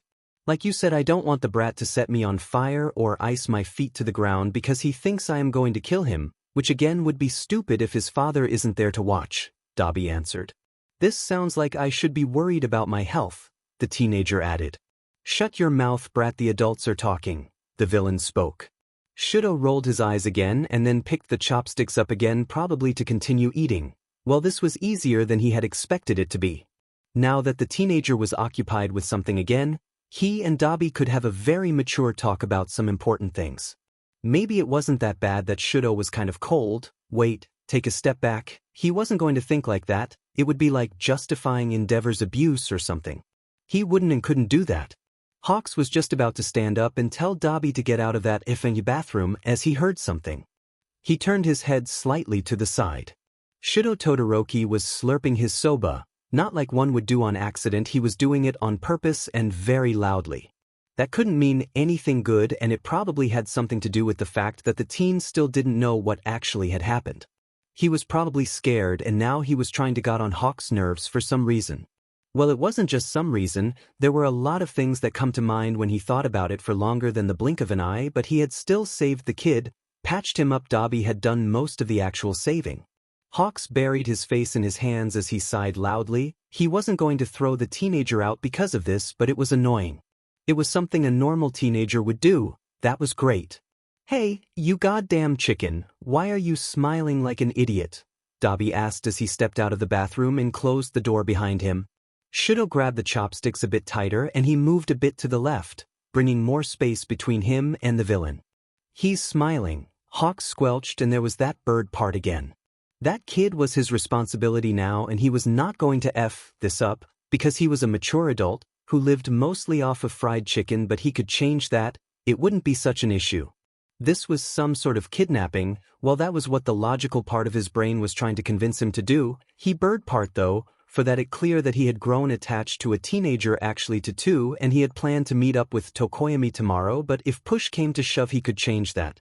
Because that kid had a loving family and more importantly a father that cared and didn't beat his son up for whatever reason, because that didn't matter, because there was no reason. Okay, people smile all the time, and I think your bird instincts are taking over again. Very likely he is going to do something stupid in less than 15 minutes, Dabi said coldly. He picked his jacket back up from the floor and put it on again. The villain was still wearing a bloody shirt and was now reaching into one of the pockets. He pulled a pack of cigarettes out. Hawks slapped it out of the other man's hand. No smoking, there is injured child here. You can continue to destroy your lungs when there is grass over the whole situation, because right now every hero in the city is searching for you and most of them don't want to catch you alive, the hero hissed. Wow, man, calm down. The brat isn't 5 anymore, no need to act like a mother hen. Something about Dabi's voice seemed off. It didn't sound as sad as it normally would, and something about this whole situation was off too, because none of fit together right. I am not a mother hen and no smoking inside of my apartment, got that? Your food is on the counter if you want to eat something, Hawks said. Todoroki had stopped slurping for now at least and was staring at his food again, like it was more important than anything else. Hawks left the villain where he was and walked over to the teenager again. Hawks sat down on the other side of the couch and finally took a bit out of his fried chicken. He was seriously hungry. The hero hadn't eaten anything since yesterday. Let's talk about something else. So how is school going? He asked. Why should I tell you that? It's none of your business, Shouto answered. Well, you are going to stay here for some time, and I don't think you want to spend it in silence. I am not letting you go back to Endeavor. Not gonna happen, kid. No one should hurt their children, Hawks tried to explain. He won't let you do this, and also this is considered kidnapping. I didn't agree to any of this. You cannot keep me here against my will. You are supposed to be a hero. No, that wasn't really a good argument. It's not like any heroes actually follow those. My father is the prime example for that, Endeavor's son told him. They are not going to search for you if you think that, and do you really want to go back to a man that is abusing you? I have seen the injuries. This isn't okay. The hero said there was some sort of dread in his voice. Because what if the kid would actually want to stay with an abusive parent because some did? He wouldn't be able to lock him up here forever. There was also the teen's quirk. Even if Hawks tried, he wouldn't be able to contain it, and he didn't want to harm him any further. He is my father, and it's better than before. He doesn't even neglect Fuyumi that much. It also happened way often before. It's okay, I can live with it. I don't need your help. You are just endangering yourself if you help me, and I still don't understand what he is doing here. Shouto pointed at Dabi, who was trying to seemingly stab his soba with chopsticks and stared at it like the food was his worst enemy. He was the one who had requested the food. Why would he order something that he didn't even like? That too was something he could think about later. Right now, he needed to convince a teenager that his father abusing him was not okay. Even if he could live with it. Hawks bit into another piece of chicken. This was difficult. He hadn't thought about this before, and now he was just worried that the kid would run out the door and to the next police station to reveal that he was actually not deceased. Hawks could maybe knock him out, but he wouldn't do that, and Shouto had already suffered a head injury a few hours ago. He wasn't going to risk anything. But he didn't want to seem overbearing either. That wouldn't help anyone, and Shouto looked like he needed help. Professional help if there was more. That endeavor messed up than met the eyes, and the problem, and good thing it depended on how you looked at it, was that everyone thought he was dead. He also didn't want to invade the teenager's personal space like before, even if his instincts were telling him to do exactly that. Because right now it didn't look like he would want a hug. Shouto would get it wrong, and that could end in a catastrophe if the teenager actually thought they were going to hurt him, or maybe the kid didn't care anymore, and that would be way worse. Don't you have work to do or something? Patrols, investigations, whatever pro heroes do? Dabi asked. Hawks shot a glance towards the TV. Now it showed a superhero movie from a time before quirks existed, and the teenager seemed to be partly watching it. He then decided to just look at his phone. No, I got a few hours before I need to go anywhere. But when I leave, can I trust the two of you to not wreck my apartment? Some of the things here are rather important to me, Hawks replied. I am not going to wreck anything. I am just saying that I need to go home because my father will search for me and he will find me. If he sees you with a villain, he might figure out that you aren't exactly a hero as much as you claim to be one. Hawks. Not that he is either, Shouto said. Okay, brat. Your father isn't going to search for you because everyone thinks that you are dead. Dabi didn't really need to say it like that. It wasn't nice. The teenager's expression hardly changed, and he just shrugged at that, like it wasn't a big deal. Which it was, because accidentally faking your death wasn't a thing that a lot of people did, and he should be at least kind of bothered by it. Shrugging is not a justified reaction to any of this. Hawks took a deep breath. Getting angry at nothing wasn't going to help anyone either. He needed to stay calm and be the adult in the room because Shouto was still a teenager and Dabi was Dabi. Not one of the most trustworthy people in the world, but someone who, even though it didn't look like it right now, did care about Endeavor's youngest son. Maybe he would actually get to know the man's backstory soon. It was surely going to be an interesting one. Hawks knew that the villain who didn't tell anyone his real name valued honesty more than anything, and he knew that he was a liar and a spy. All of this was going to badly, but he needed it at the same time. Hawks hadn't fallen in love per se, maybe a bit, but he had gotten slightly attached. You don't care that people think you are dead? The villain asked. It's not like he is going to hurt Fuyumi or Natsuo. For him they are more than just worthless, Shouto said. Well, someone was going to punch Endeavor in the face the next time he saw him, and that person surely was neither a villain nor a hero student. Hawks was not fuming with rage, but he was very close to it, because how could someone know that what was happening to them was clearly wrong and just accept it at the same time? Shouto needed some therapy, not that he was able to get it right now. It was also clear that Hawks couldn't just go to the police or the Hero Commission and tell them everything he knew, except the whole Dabi thing, of course, and they would arrest Endeavor. That wouldn't happen in 1,000 years because the #1 hero was way too important for the public. They couldn't let the people lose another symbol of peace just because of this, and Hawks wouldn't be able to do anything on his own. They would stop him. He wasn't scared or anything, just worried about the kid's safety, that was all. So, what are you going to do? Kill me? You know that you can't keep me here forever. And the kid was making some assumptions again. The problem was that none of them were really that wrong, at least the thought he based them off, but at the same time he was so wrong. No one wanted to kill him or even harm him. Hawks hoped so. Not like the hero would let him do anything like that. Okay, let's get something straight because I think that no one in this room no one here has any intentions of killing you, the hero said. He literally tried to do so not that long ago. I am not going to just forget that happened, Shouto defended himself. How often do I have to say this? I didn't try to kill you, Dabi shot back. Oh, this could end badly, would probably end very badly because Hawks knew how to fight a villain, but how was he supposed to deal with this? This wasn't anything to Commission had trained him for. There were actually lots of things that they hadn't trained him for. Like compassion or trying to understand the motives of a villain or all those things which were actually really important. You shot your very hot flames and me and my friends. What other reason would there have been for that? The teenager asked. Firstly, I was not targeting you or anything. Secondly, the flames wouldn't have been able to harm you even if I wanted to. The villain got to his feet. Sure, because flames that are hotter than my own wouldn't burn through my skin or anything like that, Shouto snarled. Dabi rushed over and just grabbed the teenager's arm. Hawks was kind of mentally frozen right now. This wouldn't end well. Then the villain activated his quirk. Hawks just stared, not because there were any wounds or burned skin, but because there was nothing. The flames were there, yes, and they were touching Shouto's skin but didn't do anything except that. That is a revelation, as most people would call it, Hawks chirped. He was still staring at them and had no idea how this would be possible or how to explain it. But genetic mutations did exist, and quirks seemed to get stronger in every generation that passed, at least generally. So, he really shouldn't be that surprised, but it was still weird. He wasn't used to seeing Dabi's flames when they weren't reducing something or someone to ashes. Shouto seemed to be as stunned as the hero, but he just took a step back and Dabi let his arm go. Well, that is something. It probably has something to do with both of my parents' quirks, the teenager said. Dabi blinked twice, then he shook his head and turned around. Had he been trying to communicate something across?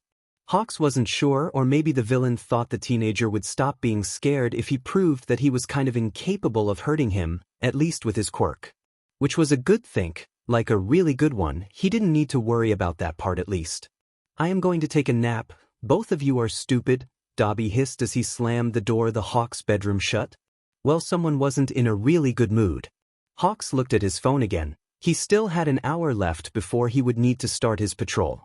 Maybe he should go visit the Todorokis and pay them his condolences for the death of their brother, or in Endeavor's case, son, even though he knew that the teen wasn't actually that dead.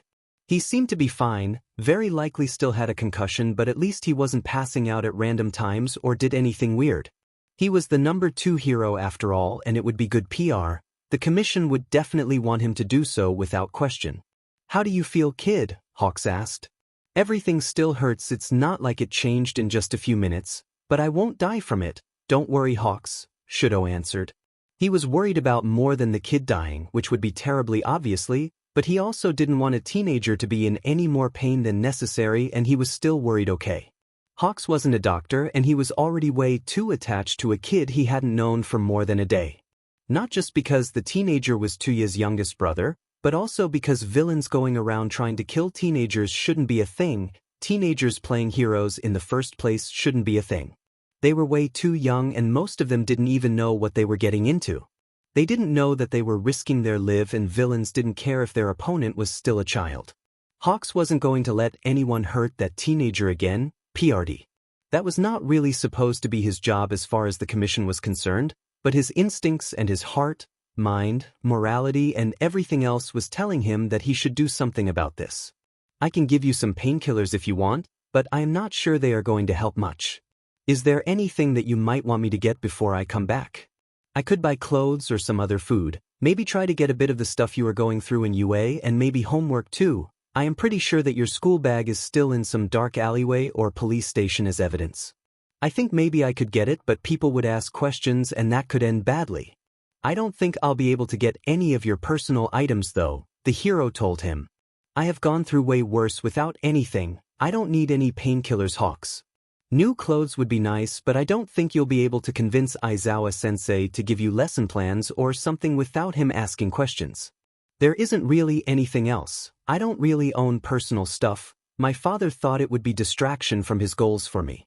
Maybe some comics or notebooks. I don't even know, but if you really don't want to get into trouble for this, don't do anything suspicious because Endeavor will pick up on that. I am still not sure that you don't want to hurt me and think it would be better if you just called my father and made something up, and I would also really like to know what actually happened, but right now that is not the point.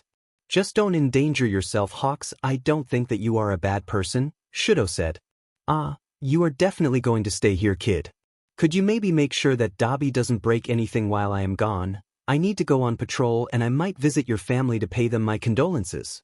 You don't really have a phone anymore, so I should probably buy one. But that's my problem, so I am going to fly out the window, otherwise I won't be able to do anything before patrol. Last chance, kid. Is there really nothing else you want me to get you? Hawks asked. Shouto stayed silent and the hero turned around and walked towards one of the windows. He knew that he could just use the stairs or the elevator like a normal person, but flying was freedom and probably the only time he could actually feel that way, and he wouldn't give it away for anything in the world. His hands opened one of the windows. Well, he could only open the upper part because this apartment wasn't made for him and you could fall down from this height and die. Wait, the teen spoke up again. A friend of you gave me a hoodie as a nice gesture. It's hidden beneath the floorboards under my futon and no one in my family knows that it is there. Could you get it for me? It means a lot to me. No problem, kid. I'll get you your boyfriend's hoodie. Hawks smiled and pointed his thumbs up. He is not my boyfriend. Shouto defended himself, but Hawks was already out the window.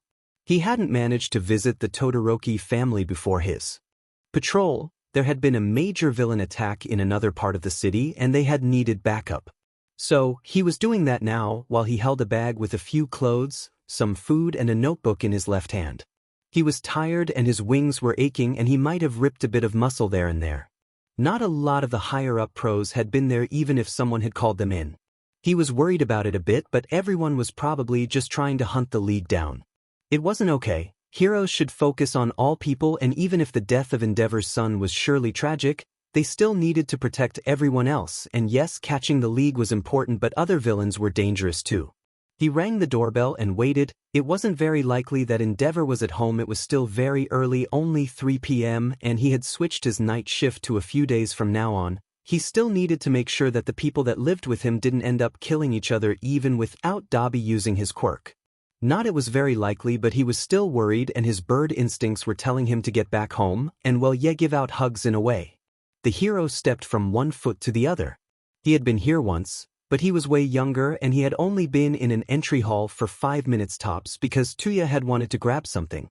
He hadn't met any one of his best friend's siblings back then and he didn't really know how the house looked from the inside. But that wasn't the point of his visit. He was still wearing his hero suit and had tried to make his hair look a bit more presentable because one of the villains did have a certain strong quirk. Touya had always been kind and protective, and he knew that the eldest had often spent time with his youngest brother even if there was nearly a 10-year-ago difference between them. He had still spent more time with his other siblings though, but now since Hawks knew about the whole thing there might have been another reason for this. Hawks placed a smile on his face and rang the doorbell once again. Fuyumi should be home because most people didn't go to work a day after their parents died. Endeavor didn't really count. Then the front door finally opened. Touya's twin sister was looking at him. She seemed to have cried very recently and was wearing a black dress. She was mourning, and for a second, he thought about actually telling her what had really happened, but he knew that he couldn't. Because then Endeavor would know and that would just throw the kid back into a hellhole or something even worse. "Hey," Hawks said. He was smiling but trying to not be cocky or anything. This was still someone who believed that they had lost a beloved person less than 24 hours ago. "Hawks, what are you doing here?" "My father isn't home," Fuyumi said. "Not why I am here. Can I come inside? You don't look that good," he replied. "Sure, but it isn't very tidy right now. I need to clean, but right now I just can't." "Do you want some tea or anything?" she asked as she opened the door further. The hero stepped through the door. He didn't see what she was talking about. There wasn't any dirt or dust. Everything looked clean, well, cleaner than his apartment. He didn't place the bag down. He would need it later. Shouto had asked him to get a hoodie and he would do so.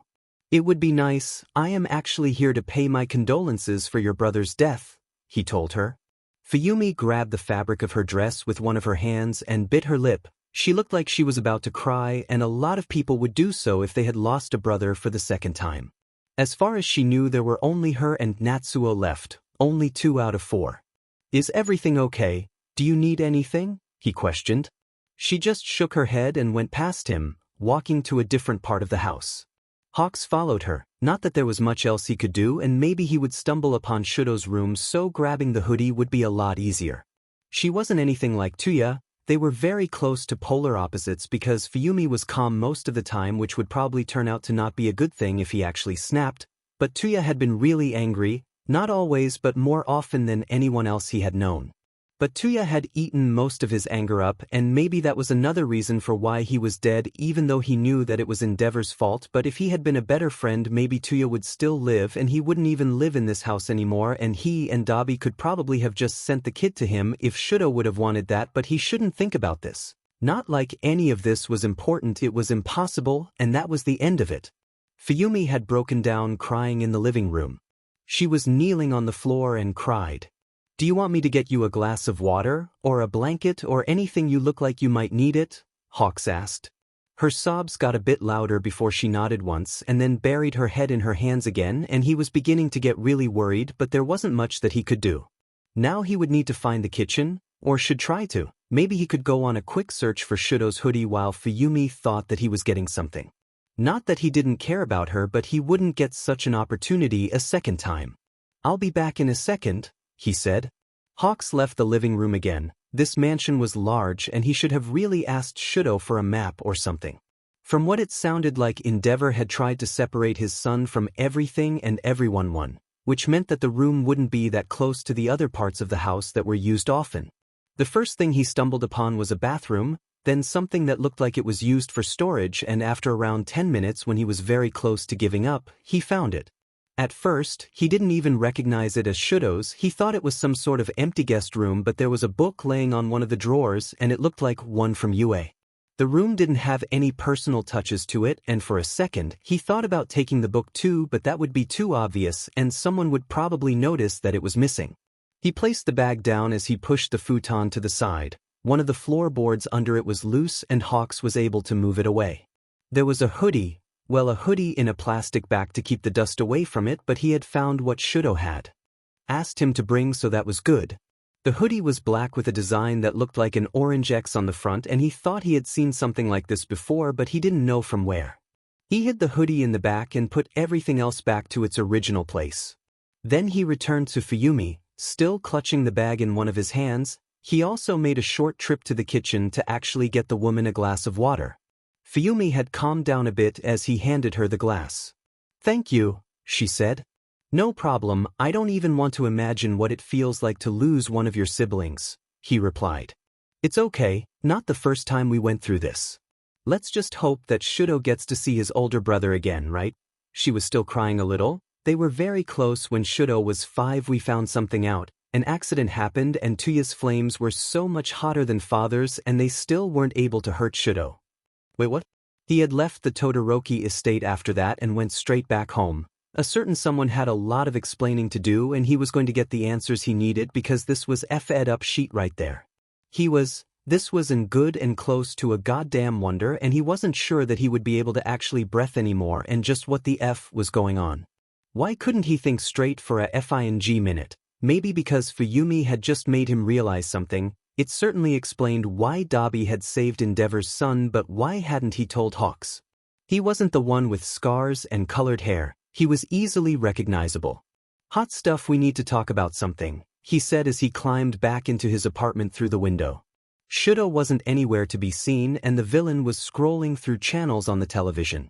He had exchanged the white blood-covered shirt for a new one, and Hawks remembered that he had left the villain's store a few of his things here. In case something happened to the League's hideout and Dabi would need to disappear for a few weeks to get of the hero's radar, which partly was the case at the moment. Now that he knew it, he could not see it. How could he have not noticed it before if you just ignored the scars and that the hair was black? Now it was obvious. Could he have been so stupid? At least it explained further why he had been attracted to a villain in the first place, and kind of made him at himself, because he might have mentioned a few things after their meetings that a normal person wouldn't have known what to do with, but Touya on the other hand certainly knew what they implied. Hawks was an idiot. What's the problem, villain, cut your wings or something? Dabi asked. Hawks just shook his head. No, not that he would let that happen ever, but it wasn't the point right now. The point of this was that a certain someone he had slept with was the same person he had fantasized about while they had been doing it. Hawks and his stupid teen crushes, it was embarrassing and he hadn't even recognized him. It explained why Dabi had called him stupid and dumb more than once. But hey, it could have happened to anyone, at least he hoped so. No, I visited the Todoroki mansion and a short talk with his sister. She said something very interesting about her twin brother's quirk, he said. Oh, so you noticed that you are a fing idiot. Because even though the brat didn't get the whole thing, he still has no idea who I actually am. His theories are that we are cousins or that Endeavor cheated on his mom. Both of you are idiots but in different ways, the villain replied. Yes, I just thought you were dead, okay? Everyone did, and there was like a hot anonymous villain with blue flames, and I thought that maybe I could forget about Touya if I got a distraction. For the record, you were a very good distraction. Yes, Hawks should maybe tune it down a little, but he was still kind of confused, okay? He needed to do this. So, to get that straight, you used me to distract you from me. Well, that clearly didn't work out, Birdie, Dabi told him, but he sounded less malicious than before. Which could only be a good thing, and then they might actually be able to tell Shouto what are the facts. He just hoped that the kid wouldn't freak out too much because it would be very difficult to explain why half of his apartment was on fire and the other covered in ice. Noticed that too, but why didn't you tell me? You must have recognized me. There aren't that many people with red wings. I only knew that your quirk were flames that burned blue. I didn't know that they couldn't hurt your youngest brother. It's so sweet. Brought the kid some stuff and I found the hoodie he asked for. Where exactly is your brother? You didn't kill him, right? The question wasn't really one as far as he knew Dabi and had known Touya hurting one of his siblings was the worst thing that someone could do. It wouldn't be a death wish, it would a death sentence. Geeton was the not anymore living proof of that. Hawks placed the bag he had still been holding down next to the couch as he sat down and swiftly swung his legs up so that they were lying on the villain's lap. He was tired, okay. He had been hunting villains down all day and then found out that one of the people he was supposed to spy on was his supposedly dead-bet friend and first crush. Still, he wasn't as shocked as he thought he should be. No, I didn't. I woke up a few hours ago and the kid had managed to get a few papers and a pen and made a goddamn presentation about how All Might and Eraserhead both had an illegitimate love child on their own. He talked about that for 3 hours, and I know that he is my brother, but that kid does have some problems.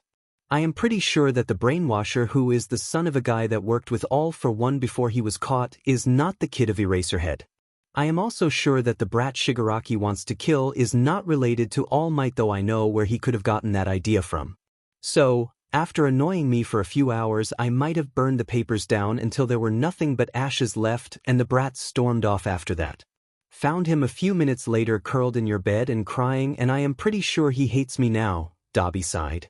He looked tired, but not like someone would when they were exhausted. He sounded like he had done something he regretted, which was true, but Hawks didn't know how to really deal with this either because he didn't know how to help a teenager. He knew how to make kids laugh, but now he didn't know what to do.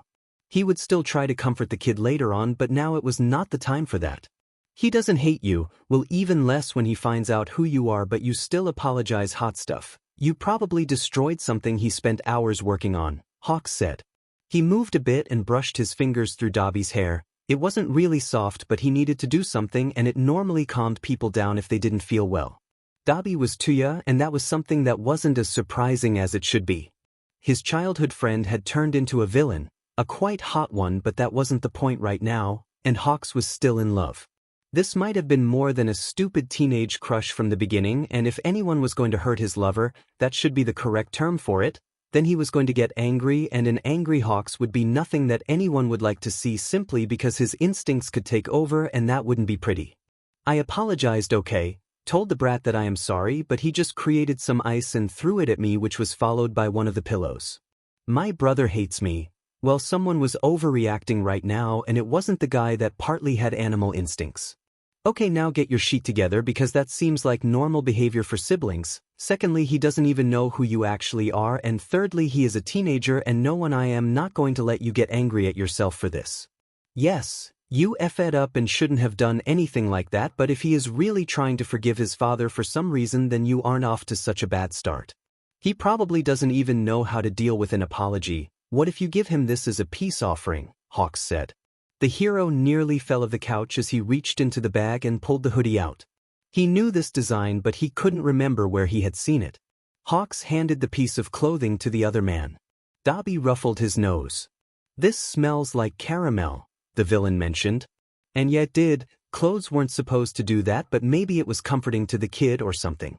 Not that it really mattered because Shouto had wanted it and it wasn't like anyone would miss the thing. Just give it to the kid. I am going to make sure that no one tried something stupid, but you won't see me, and he was acting like a spy again.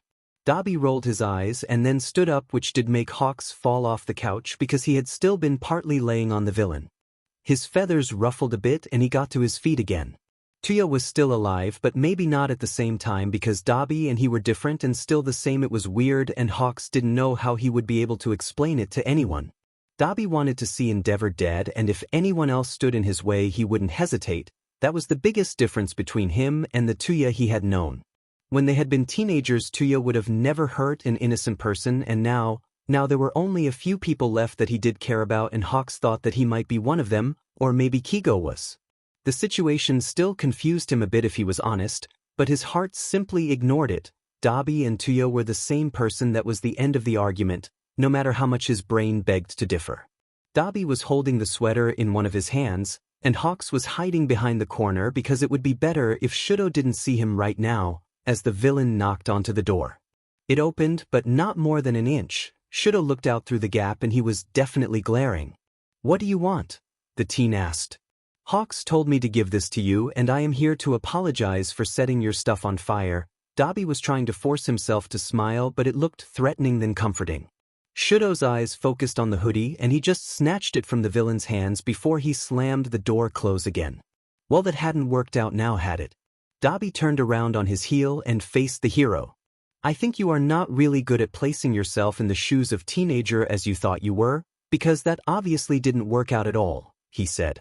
Hawks shrugged, then let himself fall back onto the couch. He was still tired, okay, and every single muscle he had was hurting. He would also need to take a shower later, and if he was lucky not alone, but maybe he should really not think about this for now. There was still a teenager in his apartment and he didn't want to scar the kid mentally even more than he already had been by his father.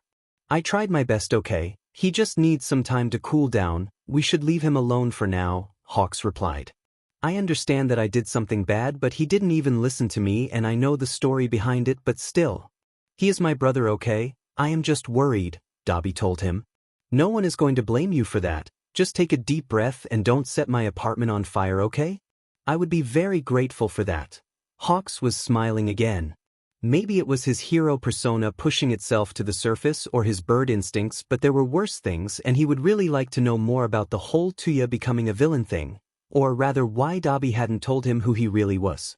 "Why didn't you tell me?" the hero asked.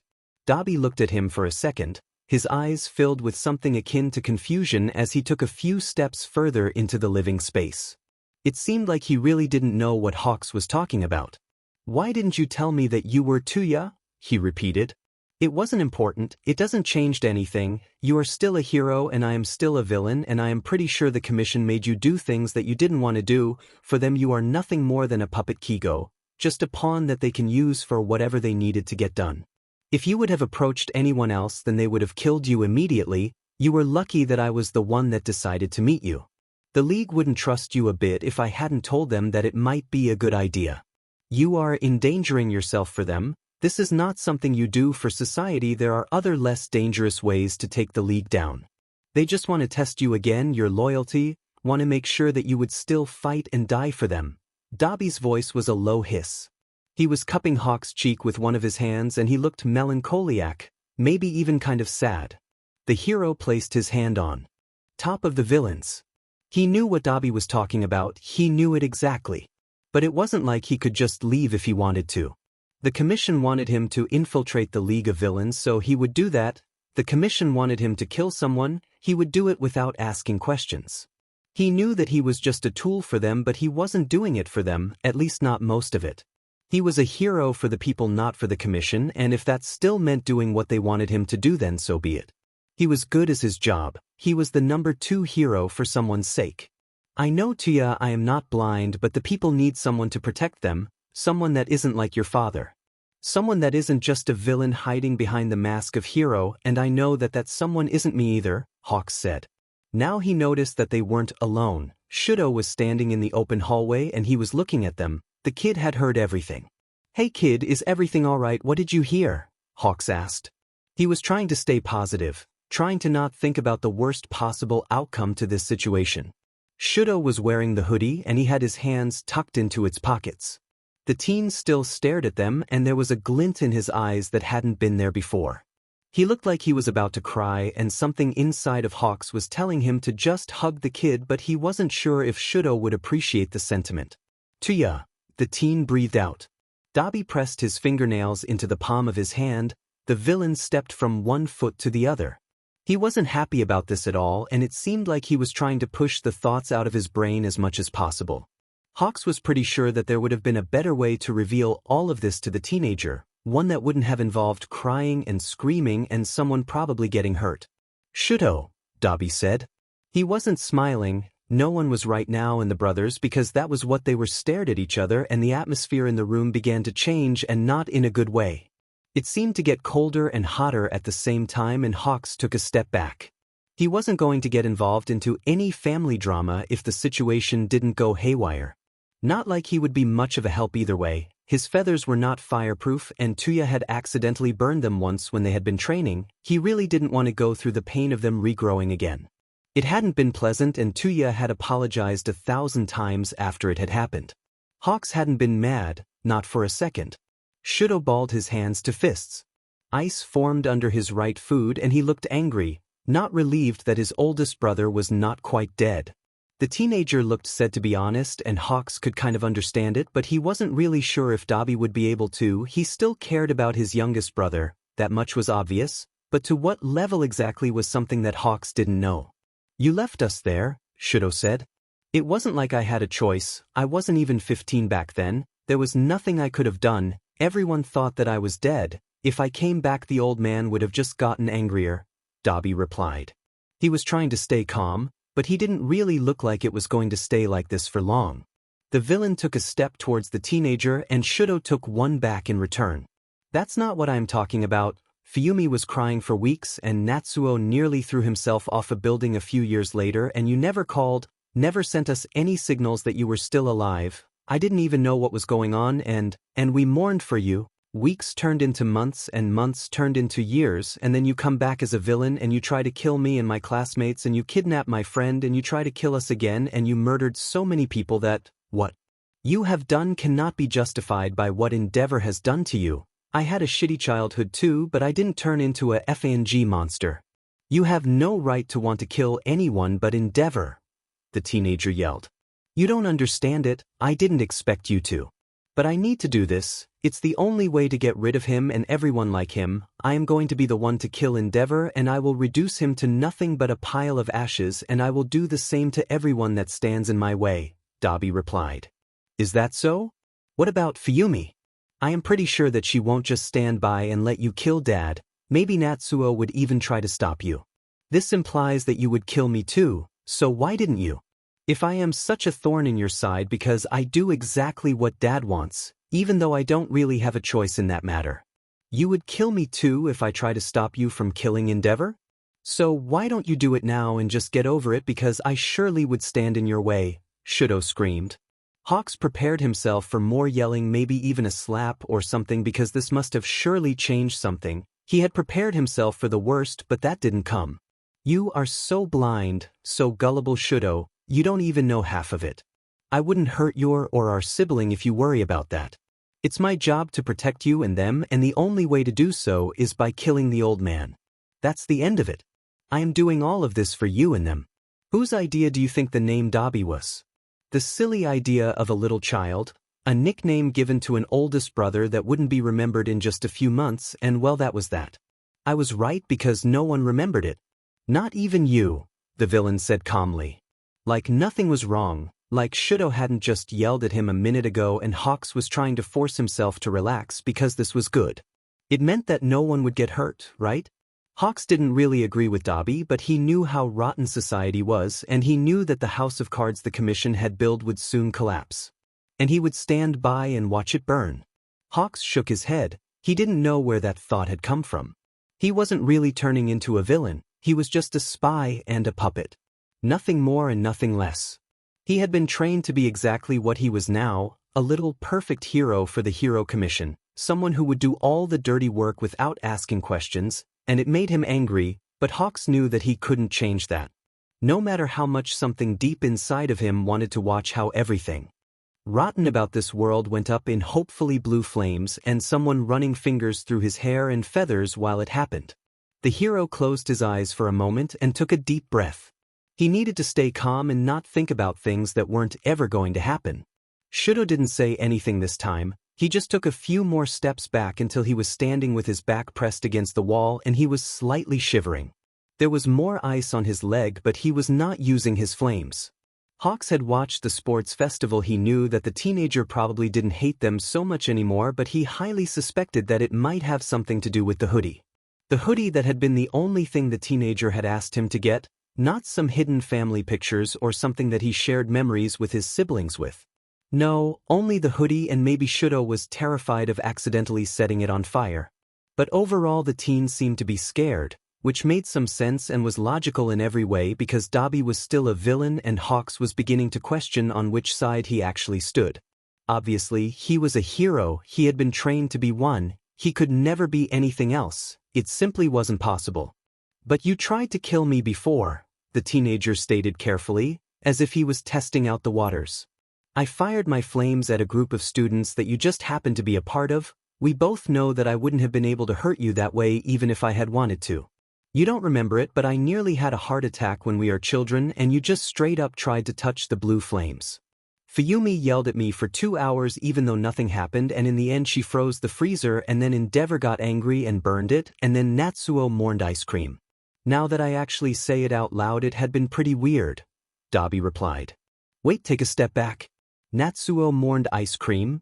Shouto asked. Oh, the teenager was curious, and maybe that was what Dabi had been playing at, and it seemed to be working, partly at least, and if it continued to go well and nothing too bad happened, he could maybe actually make them watch a movie and there were his bird instincts again. He had questioned when they would act up.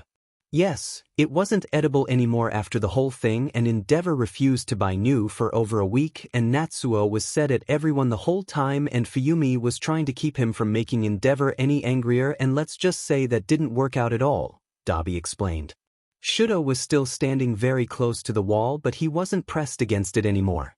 Dabi and Touya were the same person, and at the same time they weren't.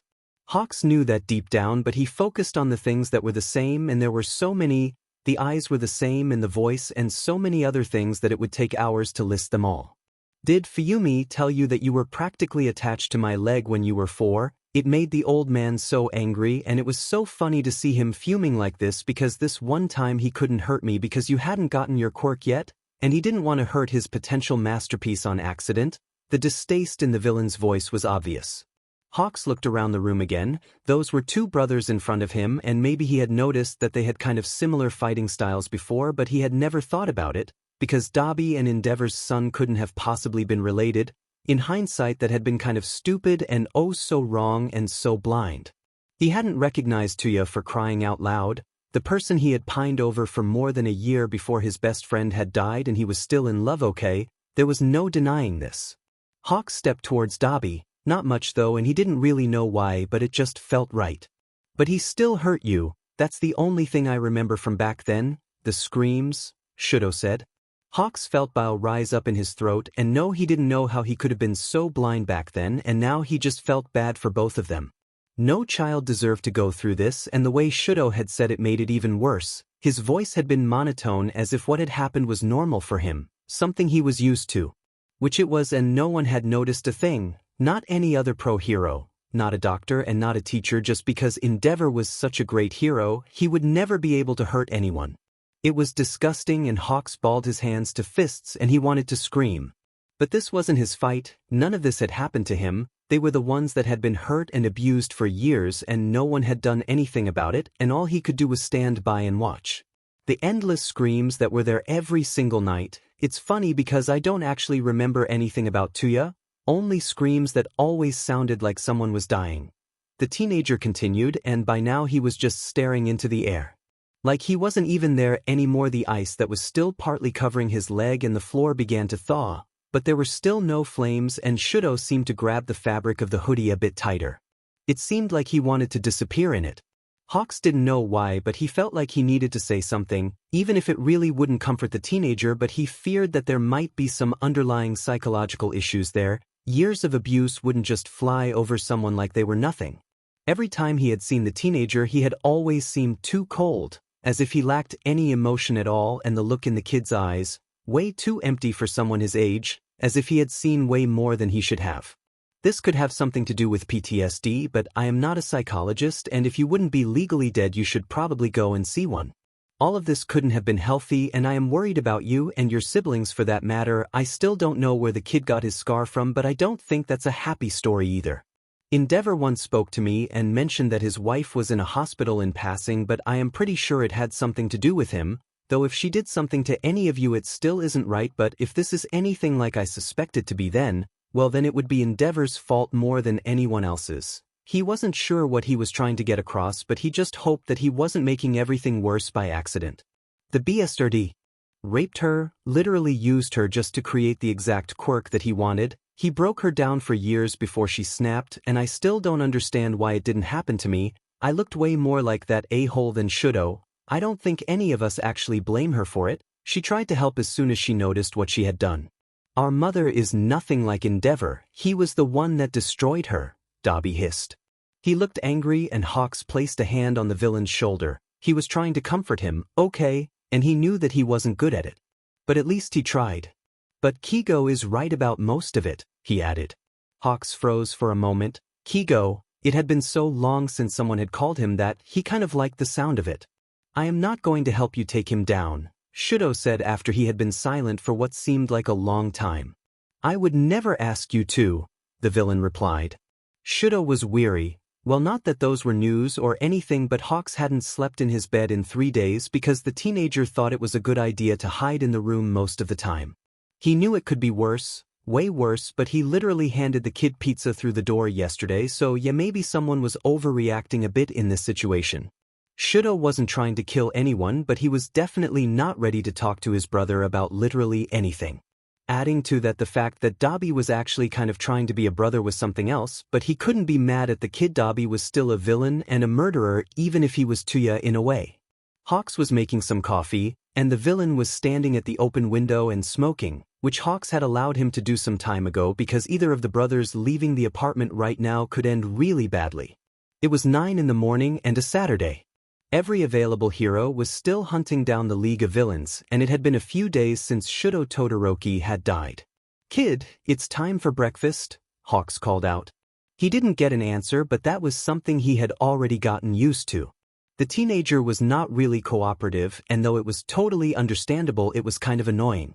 Hawks had bought a new futon though and placed it in the living room because one could only sleep so many nights on a couch. Dabi, would you please put that thing away? I don't want you to ruin your lungs any further, the hero said.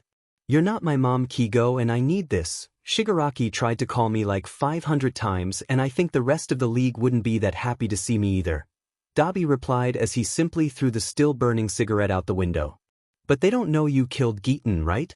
They still think that you killed Endeavor's son, like everyone else.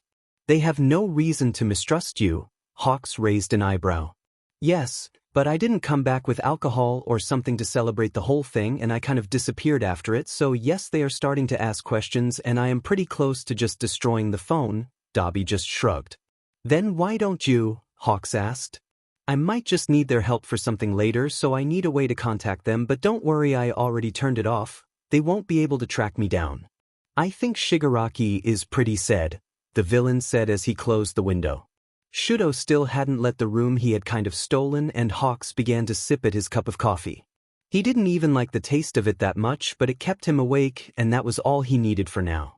He had ordered 2 new phones from an old friend. That was as close as it could possibly get, and these would be as untraceable and hackable as possible. The kid's phone had been destroyed, and Dabi kind of needed one too. Normally I would say that no one should trust villains, but that really doesn't make a lot of sense right now, the hero said. Good, because I was scared that you might forget that I am 1-2 Kigo. I still don't understand why you think putting your trust in me is a good idea, Dabi spoke. Right now, he was standing only a few steps away from him. Hawks smelled brimstone, though it could very well be something else. His apartment had gotten a lot brighter in the last few days, and right now he wasn't able to judge if it was a good or a bad thing. He leaned more towards the good side. He was everything but alone now. It still felt weird whenever Dabi called him Kigo, like there it was less pressed than Hawks. Though he could just be imagining this. Whenever the villain called him Kigo, it just felt more personal, and Hawks really didn't mind it, and he wasn't sure that he ever could. The two of them were standing even closer to each other right now, their noses nearly touching. Am I interrupting anything? Someone asked. Well, Shouto to be precise, but he only noticed that after he had turned around. The teenager was standing in the kitchen and was looking at them, like he had seen something that he hadn't wanted to witness. The kid was wearing no shoes or socks, gray sweatpants, and a bright yellow t-shirt that was definitely All Might merch. Funny enough, Dabi didn't seem to mind that. Seemed like the villain really only had a grudge against Endeavor and literally anyone else, but not All Might, or maybe it didn't matter anymore because the guy was retired. Shouto's hair, on the other hand, looked like it hadn't seen a brush in days, which was very likely correct. No, nothing at all. But breakfast is already getting cold, and I don't want either of you to try and heat it back up. I don't want to explain why my apartment has caught on fire, Hawks explained as he lifted himself up and sat down on the kitchen counter.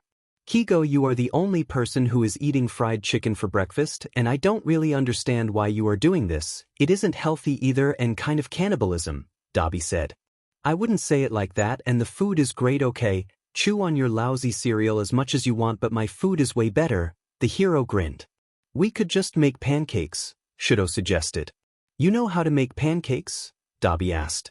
Yes, Touya. Fuyumi showed me how to. She got the recipe from Rumi, the teen replied. Wait, you aren't talking about Miruko, right? Because that would be really weird, Hawks said. Why would it be weird? They are already dating for 2 months or so. Shouto spoke, he sounded kind of confused. Hawks chalked on his fried chicken and Dabi just blinked a few times. Miruko was dating who? Well, he knew that she did have a girlfriend and he knew that the relationship was kind of fresh, but why hadn't she told him? This was like really cool. My twin sister is dating who now? Dabi asked. Miruko, Rabbit Hero, number 5 hero, thought you were a villain, you know. Should be obvious who I am talking about, Shouto said. I have a question, are there more things about your other siblings that I should know? Natsuo isn't dating a pro her too, right? Hawks asked. Shouto shook his head before he walked over to the kitchen counter and grabbed one apple from the bowl. The teen bit into it once as he turned back to the hero. No, he is dating a news reporter, but Dad doesn't even know that. Wouldn't like it either. I mean, Natsuo is practically quirkless and his girlfriend is actually quirkless, so the old man surely wouldn't agree even if he doesn't care about my brother at all, Shouto explained. Dabi started laughingly and seemed like he nearly wasn't able to stand up straight, and he kind of had the right to do so, but still it was kind of weird to watch. At least it doesn't look like he'll get any grandchildren that he can abuse, the villain said. If he'll ever get any in the first place. But that's not the point right now, you know. You can't just let me stay here forever. Someone is going to ask questions or notice something. The teen tried to make clear. Kid, everyone thinks you are dead. They might suspect something. It surely isn't going to have to do anything with you. So just relax and enjoy your holiday. With that, Hawks spread his arms and nearly let himself fall back. Hawks, I do not know what your definition of a holiday is, but this surely isn't one, and Endeavor won't be still until they have any actual proof of my death. Even if there wouldn't possibly be any DNA to find because of the flames. You two know that it is very possible that Endeavor is aware of who Dabi used to be, right? He could have just not informed anyone else about it, and if my father knows who you are, well then, he also knows that everything that the news and police is saying can't possibly be true. We don't even know what the guys Hawks work for are doing right now. It's stupid to assume that everyone thinks I am indeed not living anymore. This could backfire really badly, that's all I am saying, Shouto added. But messing around with evidence now would be an even worse idea. They don't know that I am in on this. But they might if I come in with some faux DNA samples or God knows what. Maybe someone suspected that you are alive but they have no idea where you are hiding, and barely anyone would suspect the number 2 hero that is always playing buddy cop with Endeavor, Hawks said. Please don't phrase it like that. It sounds like you are making out with our old man, which I hope you never did, because that is kind of, you just don't do that. I don't want to imagine that. Not the point of this talk though. You are right, we can't just mess with the evidence that the police has or fake new one. That wouldn't work out, but maybe we could, I don't know, make the brat a bit less recognizable. I mean, that hair is a dead giveaway. Maybe an undercut probably would look good, and we could make the red half white or black. Maybe an eye patch too or something like that, because the scar is also very obvious, Dabi told them. I am sorry, but I don't really trust either of you enough to cut my hair, the teen replied. But I am hero and he is your brother, Hawks raised an eyebrow. No, you are traitor and he is a villain, that I kind of more important, Shouto hissed at him. Well, the teenager wasn't wrong, but it wasn't like they would actually hurt him. It wouldn't do anyone any good. But Shouto still had every right to be suspicious, and it wasn't like Hawks would be mad or anything, but Dabi was right. Making the kid more unrecognizable would be a good thing. Right now, neither the kid nor Dabi were able to leave this apartment, and Hawks was kind of tired because he needed to do the shopping for everyone. Or rather, that he was buying so much more that alone would be enough to raise suspicion from certain people. If this was also going to be as hopeful as possible, and if this was going to be as permanent as he hoped it would, then he kind of needed to find a bigger apartment, or at least one with 2 separate bedrooms. Because the kid and he and Dabi surely needed some more privacy. He liked the cuddling, but he wanted his nest back, and Dabi seemed to be the only person that didn't mind the situation that much. Okay, what if everyone just calms down? We need to think straight, Hawks said. He was taking a deep breath and trying to not panic, because if someone found out or managed to put together what had actually happened, then he would be fed, figuratively only. He had asked another hero to take over his patrol for today because he wanted to spend some time with his flatmates. No, that wasn't right. Kigo, no one in this room can think straight, Dabi said. I think you shouldn't say something like this every few seconds. It's really getting annoying. We are aware that no one in this room is straight, though that also doesn't mean that everyone in this room is gay, Hawks added. I am just happy that no one asked me if I have a crush on anyone, Shouto muttered quietly. The hero's head snapped around. He had heard that right, hadn't he? Did that mean the teenager was crushing on someone? It was kind of cute, teen crushes and all that, as long as the person you were crushing on didn't fake their death and turned into a villain. It could actually work out, and even if all that happened, it still kind of could. He really didn't know how to describe him and Dabi right now. Relationship was maybe a too strong word, but he wasn't sure. The next time I'll go out, I am going to buy some hair dye. We can really only hope that the police and everyone continue to think that the kid is dead. What if we just watch a few movies today and eat some snacks, because I don't have any work? While the people that work for me take care of all the paperwork, I should really give them a few more days of hour, buy them something nice, the hero said. Movies actually sounds good, but you are sitting next to the villain, Shouto replied. The teen was still eating something and had his feet placed on the kitchen counter while he leant back in one of the bar chairs. The hero shook his head. Shouto was obviously trying to be annoying, and it wasn't going to work out because Hawks wasn't stupid. I still don't understand why you are trying to make it seem like everything is fine, because we know it isn't, Kigo, Dabi added. I know, but come on, we all need just some time where no one is worried about anyone killing anyone and or someone finding out that the teen here isn't quite as dead as everyone thinks he is. I am fully aware of the situation that we are in, hot stuff, completely, but come on, you two clearly need some brother bonding time, Hawks cheered. He really wasn't good at this and probably made the situation just 10 times weirder. He needed to stay calm and take a deep breath and not panic about anything that would probably never happen. No, we don't, Shouto said. You really don't need to be that pressed about it. One of us had to become a villain, Dabi replied. That's just not true. The teen sounded even more annoyed. Hawk's phone rang and he picked it up with a sigh, because these two looked like they were about to argue once again, but the news he got was something else to say at least. Wait, are you trying to tell me that the League of Villains was arrested and no one bothered to call me in? Dabi and Shouto just exchanged a glance before they turned back to stare at Hawks, who was still on the phone and trying to convince the person on the other end that it had been stupid to arrest them without him being there. Even if it worked out in the end, it had just made the situation way more dangerous. But that wasn't the most important thing right now.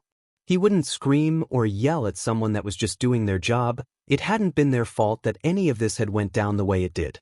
Hawks hung up a few minutes later. He wasn't going to get any useful information from this. Dabi was still looking at him, and there was a really uncomfortable silence in the room.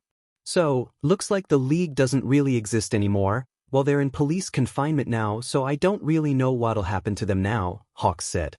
Tartarus or death, there are no other possibilities and you know it, but it's not like we can do anything about it, Birdie.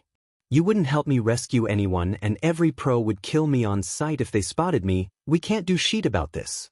No one can, Dabi replied. I mean, they are villains, they killed people, you killed people, Shouto added. Hawks knew that the kid was right, but he had talked to those people and worked with them, and well, maybe he really shouldn't judge anyone because he had built a friendship up with most of them, and that probably hadn't been such a good idea because he had been a spy from the very start. He had known that he was going to betray them and he had still gotten emotionally attached to a few members and now he was paying the price for that. Maybe that was also why Shigaraki had been trying to reach Dabi, but worrying about that now was just useless and stupid.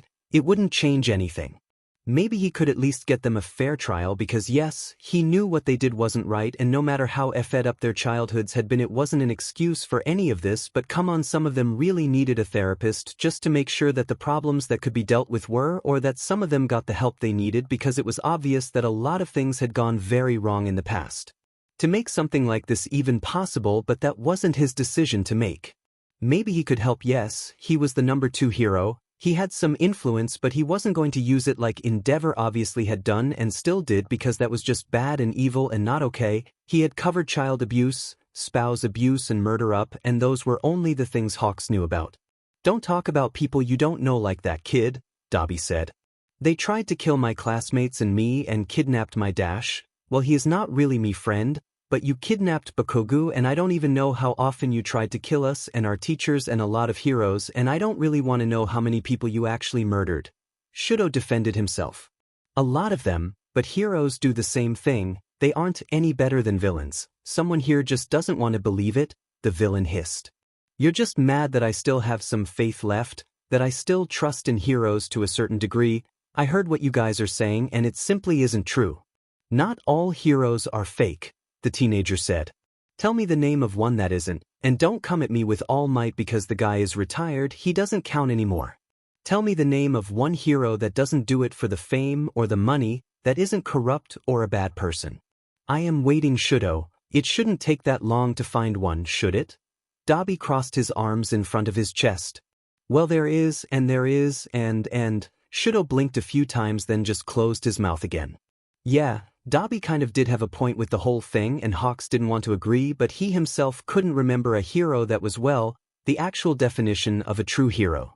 At least not in the top 500 as far as he knew.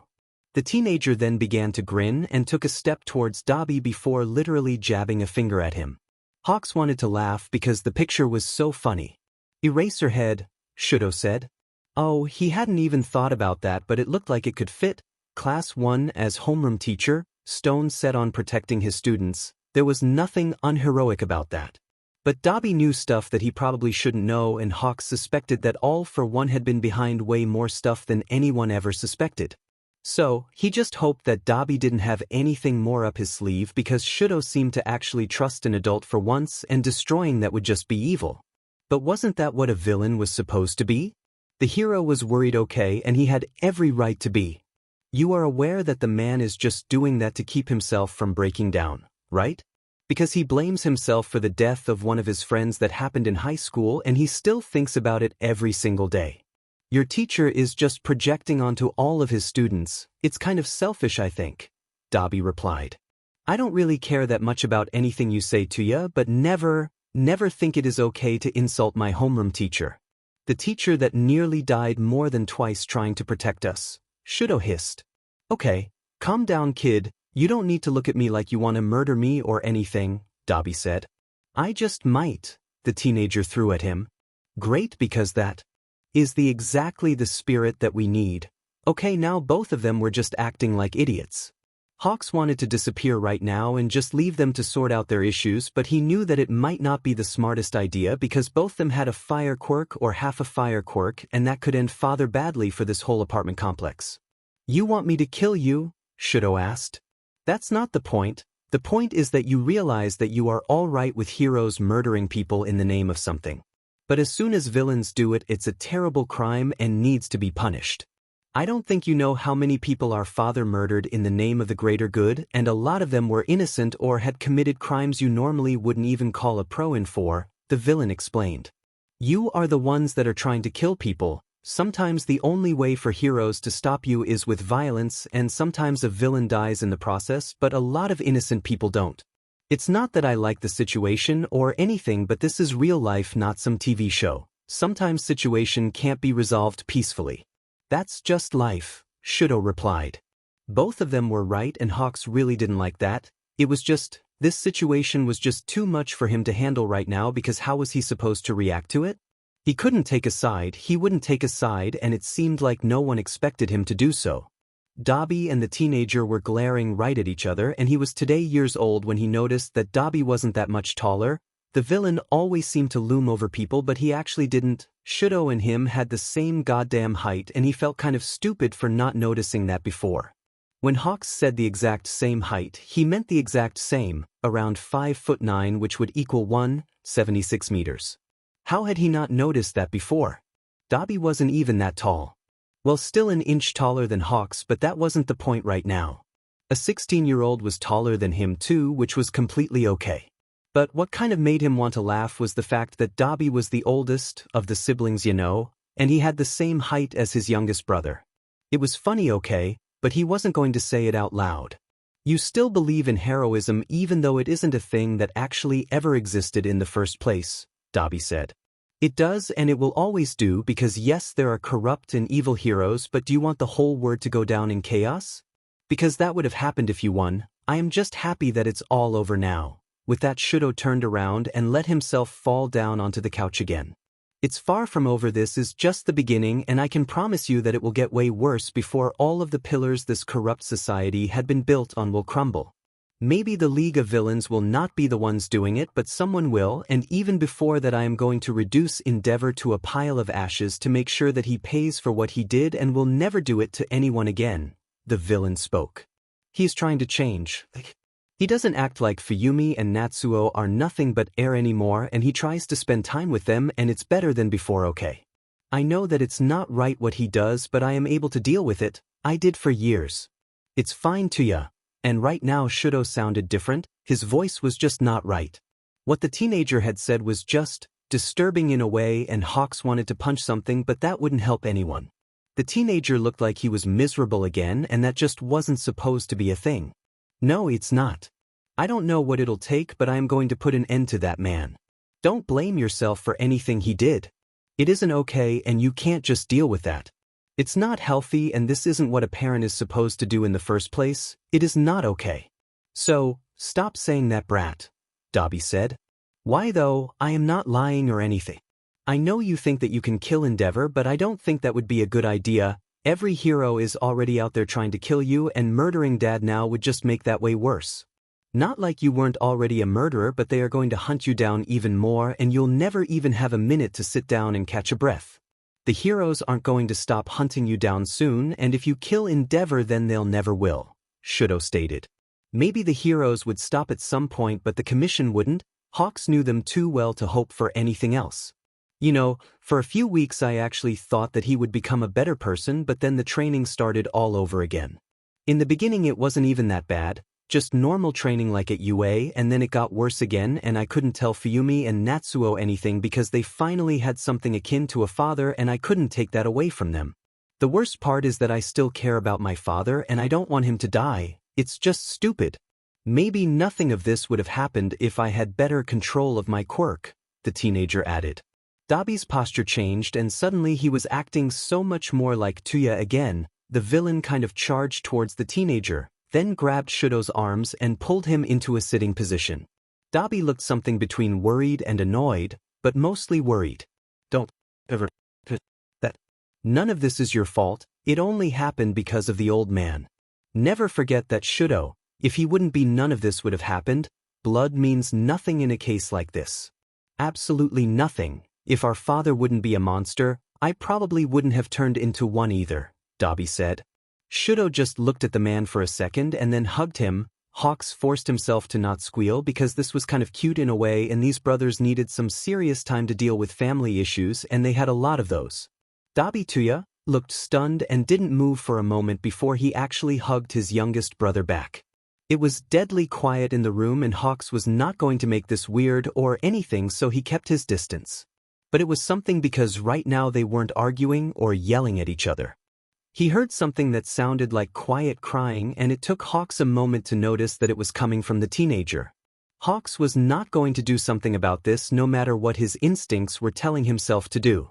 This was something he had nothing to do with. But maybe he could snap a picture, only after the teenager had stopped crying. Then there was a sound, and Hawks turned his head around as he noticed what it actually was. Someone was continuously hammering against the door of his apartment. "Higo, did you order something again?" Dabi said. The villain was still holding a sobbing teenager in his arms, which definitely made him look a lot less threatening than he actually was. Hawks was too smart to fall for that, but other people might not be. "No, I didn't. The last time I did was yesterday, and we got the food," Hawks answered. The hammering was still there, and it got louder. He was sure that it wasn't another hero or someone from the commission, and it also was very unlikely that someone had figured out what exactly he was doing here. If so, then they wouldn't have bothered to knock. "Come on, brat, we are going to hide, and if you let someone know that we are here, I am going to set this whole building ablaze." "Kigo," Dabi told him. The villain helped the kid back to his feet, grabbed his jacket, and less than 30 seconds later a door shut behind them. Well, maybe this wouldn't be so bad. These two could deal with their issues while he tried to get whoever was standing in front of the door to go away again. Hawks fixed his hair a bit before he opened the door. "Hawks, we need to you talk about something, because I know that you have spied on the FN League of Villains, so you are going to tell me if you know where the Dabi is?" "Hey, Rumi. It's been such a long time. How are you doing?" Hawks asked. He leant against the doorway as he tried to keep himself from flinching. Because this was bad, like really bad. Miruko shouldn't be here. She shouldn't even know that he had been spying on the League. This was bad, as in really bad, and if she knew anything more than that he was Fed. "It has only been a week, Hawks. I only called your agency because you missed on of the patrols we were supposed to do together. I was beginning to get worried, but then the Hero Commission got into contact with me and told me what kind of role you actually played in the arrest of the League of Villains. You infiltrated them and got a lot of information from Dabi. I know what kind of person you are, and you must have gotten something in return. Your friend murdered Endeavor's son, and I need to know if you have any idea on where he could be right now," she replied. "We were never friends, and I really don't know where he is," the hero lied. He and Dabi were way more than friends, and he knew exactly where the man was. But Miruko couldn't know that, wasn't allowed to know that. She wouldn't react well and would probably just call other heroes or try to do something herself. Which wouldn't end well. There was just one closed door separating Miruko from the villain she was searching for, the villain everyone was searching for, and he would keep it that way. Because if Dabi got caught and prosecuted, it would only lead to one thing: execution, death row. Whatever one might want to call it, there was no way any judge would just give him a lifelong sentence or actually give the guy the help that he needed. Hawks couldn't let that happen. It wasn't right. There were heroes that had done worse things and no one was judging them for it. After all, Dabi hadn't even killed Endeavor's son. He had done the right thing and saved his youngest brother, but it wasn't likely that anyone would believe him that. Only if he dragged Shouto into this and revealed him to still be alive, and no, he wouldn't let Endeavor touch the kid ever again. The problem was that he knew that Dabi thought the same. If it came down to this, he would just let these people execute him without even telling them the whole truth. Yes, Dabi would definitely reveal who he actually was and drag Endeavor's name through the mud as much as he could, but he wouldn't tell them that Shouto was still alive. Dabi would probably go on a rant about how he actually saved his youngest brother by killing him or something akin to it, and then he would let them kill him. Not like any of this was going to happen. Really, you slept with him and you don't know any of his hiding places. That doesn't sound very convincing, Hawks. You need to meet up somewhere to do that after all. I am pretty sure it didn't happen at the League's hideout, Rumi said. Hawks just forced himself to laugh at that. It didn't happen there, she was right about that. But it wasn't like Dabi had any secret hideouts. He had done something very stupid the second time they had met. The information he had gotten out of it was great. The commission had been proud of him for once. Which was a good thing. Maybe they wouldn't put him down if he wasn't able to be a hero anymore. Hawks, please don't tell me that you took him to your apartment, she sighed. Okay, then I don't tell you, Hawks replied. That's not the FING point. Do you know in how much danger you are? Dabi could come after you and we both know what fire can do to your wings. What if you don't get out fast enough? What if help doesn't arrive quick enough? What if he kills you? Miruko was looking at him, and she seemed to be more worried than he had originally anticipated. He didn't feel good lying to her like this, but he didn't have a choice. She couldn't know what was really going on, no one could. I know. Don't worry about me, I am fine, but thank you about worrying, I guess. I'm going to be fine, Rumi. I honestly think that Dabi has better things to do than killing me in my own home. I can't really invite you over for dinner. Don't have any carrots? Hawks smiled.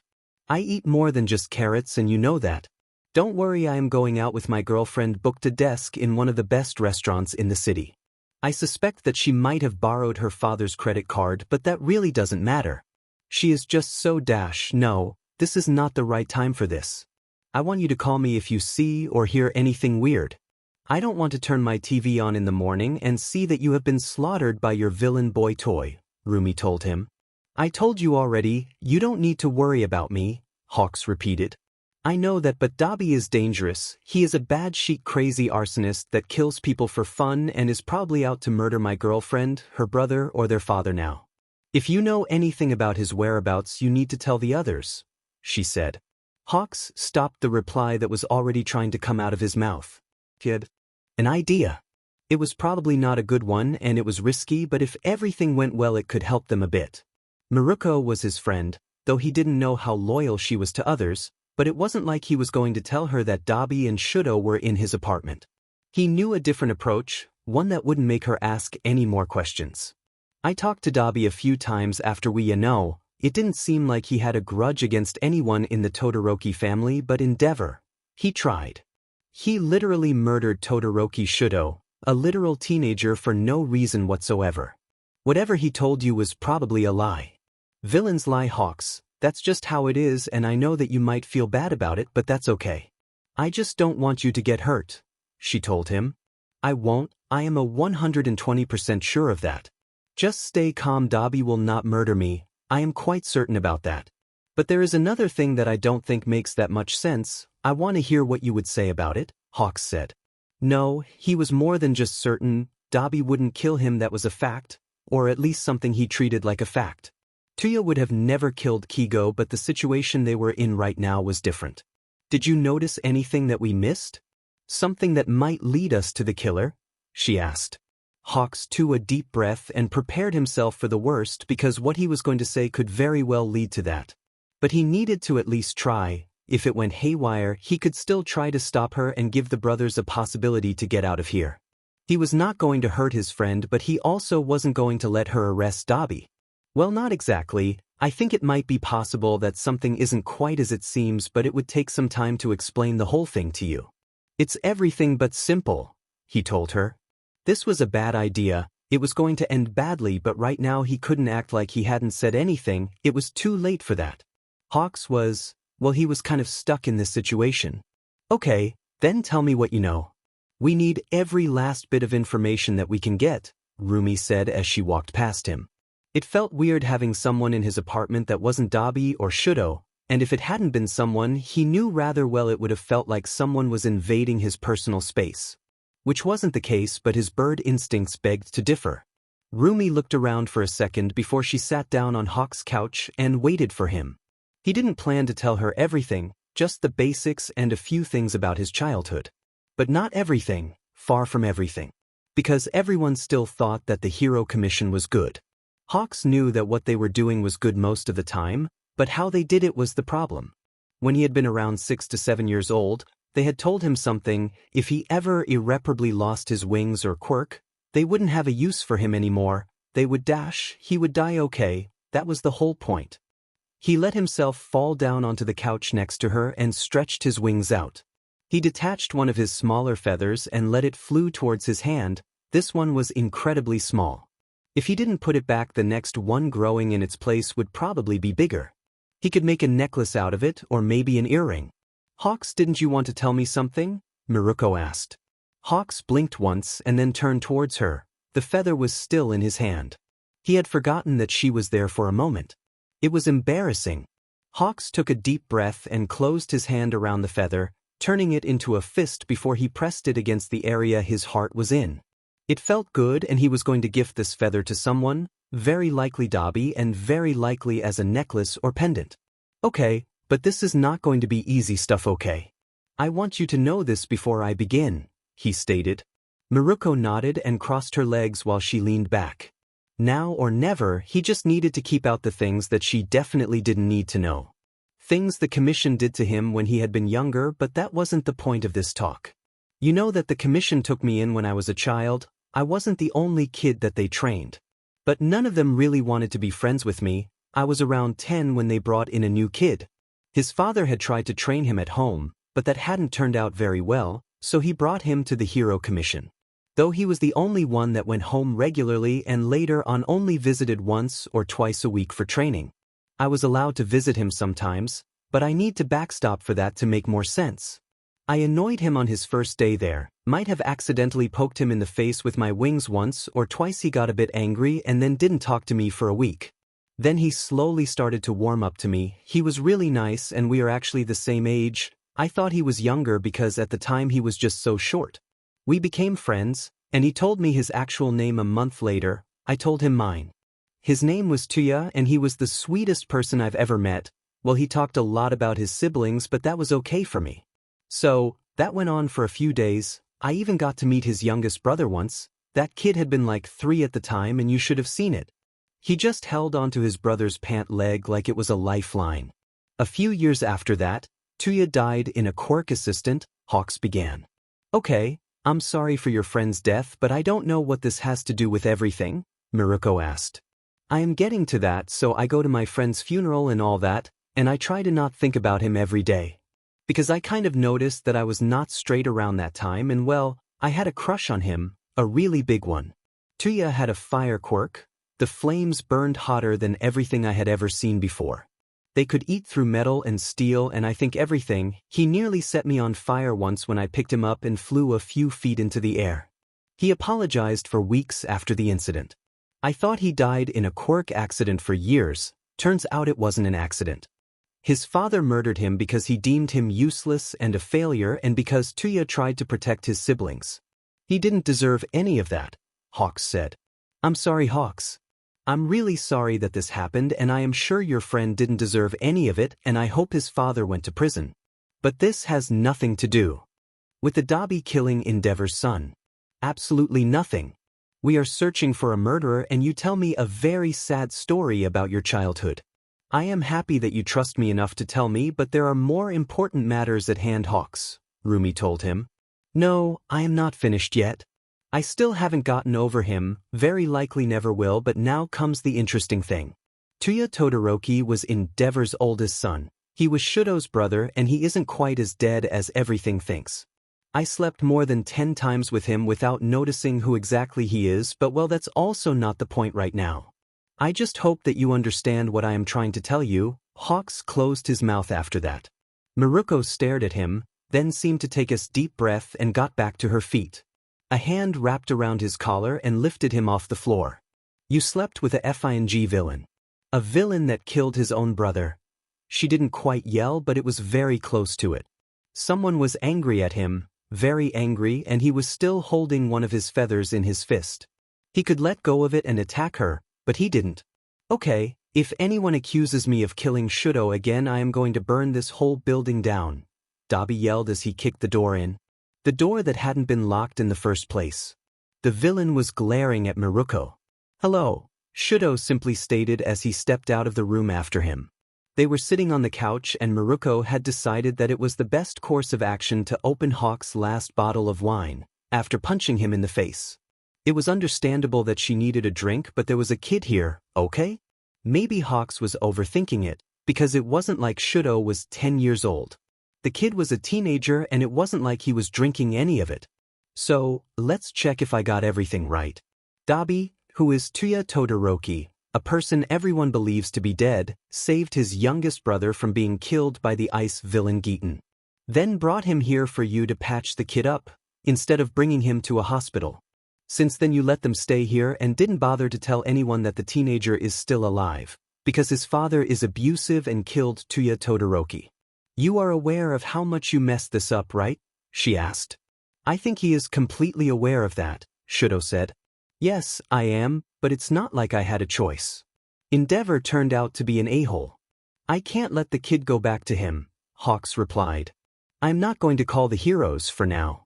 But this is not a permanent solution. Someone will find out about it sooner or later. Do you have any plans? Rumi continued. Well, not really. We kind of need to get Endeavor out of the way until then keep the Hero Commission or anyone from figuring out that Dabi is here and Todoroki Shouto is still alive. No, we don't really have a plan, Rumi. We are just trying to borrow time and wait till the situation has cooled down a bit, the hero answered. You are aware of the fact that people will notice if you buy more food and your water bill gets higher. Someone will catch even a hint of all of this and then the whole card house you build will collapse. She shot back. Shouto was sitting pretty close to the villain and the teenager was grabbing at the hem of his hoodie. The kid needed hugs and therapy and a healthy home life or family for that matter. Hawks knew that he hadn't thought this through, but he had no time to do so at any time. He had been trying to comfort a traumatized kid, okay, and keep an arsonist from setting everything on fire. Because that was still very likely to happen because Dabi wasn't really the sanest person he had ever met. Though there were worse ones, way worse. The League of Villains had been arrested, which didn't mean that this was over, no, far from it. Dabi sighed as he lit a cigarette up again and Shouto grabbed it without hesitance and threw it out of the window that Hawks had opened 5 minutes ago. They should really stop doing that, someone could get hit on the head or worse. The villain didn't even seem to mind it. Brother thing, or something like that? Miruko. I know all of that. I didn't have a choice, okay, I told you. He showed up around 3 a.m. and was carrying an injured teenager. What was I supposed to do? Call the commission and be like, hey, you want guess what just happened? That wouldn't work, he said. I know, but he still has school. UA probably already took him off their student list because he is dead. But the kid still needs to learn. You can't keep him from doing so. If you think this will be over at some point, you know he needs to return to school, right? She asked. Yes, but it's not like I can just go to UA and ask them to give me the stuff that they were doing in the classes and homework and all that. They wouldn't give it to me without a reason, Hawks replied. You could just say that you want to help Tokoyami, Shouto said. That could actually work, could it? UA wouldn't be that surprised about it, at least. He was mentoring the kid, like a baby bird. His instincts were messing with his mind sometimes, but they never had harmed anyone. Eraserhead wouldn't question it, and that was way more important, because the guy was very good at figuring things out and finding people that didn't want to be found. Underground heroes seem to be like that quite often. Hawks, why is a 16-year-old smarter than you? Miruko questioned. He isn't smarter, he just had one good idea. I might actually do that, kid. But if we ignore the school stuff for now because that isn't really that important, we still need to get Endeavor arrested, the hero said. He needs to die, Dabi disagreed. Now is not the moment for that hot stuff. It is way easier to prove that something is off than for you to just hunt Endeavor down and hope for the best, Hawks told him. It isn't like anyone would lock him up even if we had proof. He is the #1 hero now, he is untouchable by anyone. The Hero Commission won't do anything, and if the police decides that they will investigate, it would be shut down immediately, the villain replied. No, we are not going to the police, we are also not going to my handlers, we are going to get proof and then we go to the people that might actually want to help us, even if it's just to get a great story on the first page or on TV.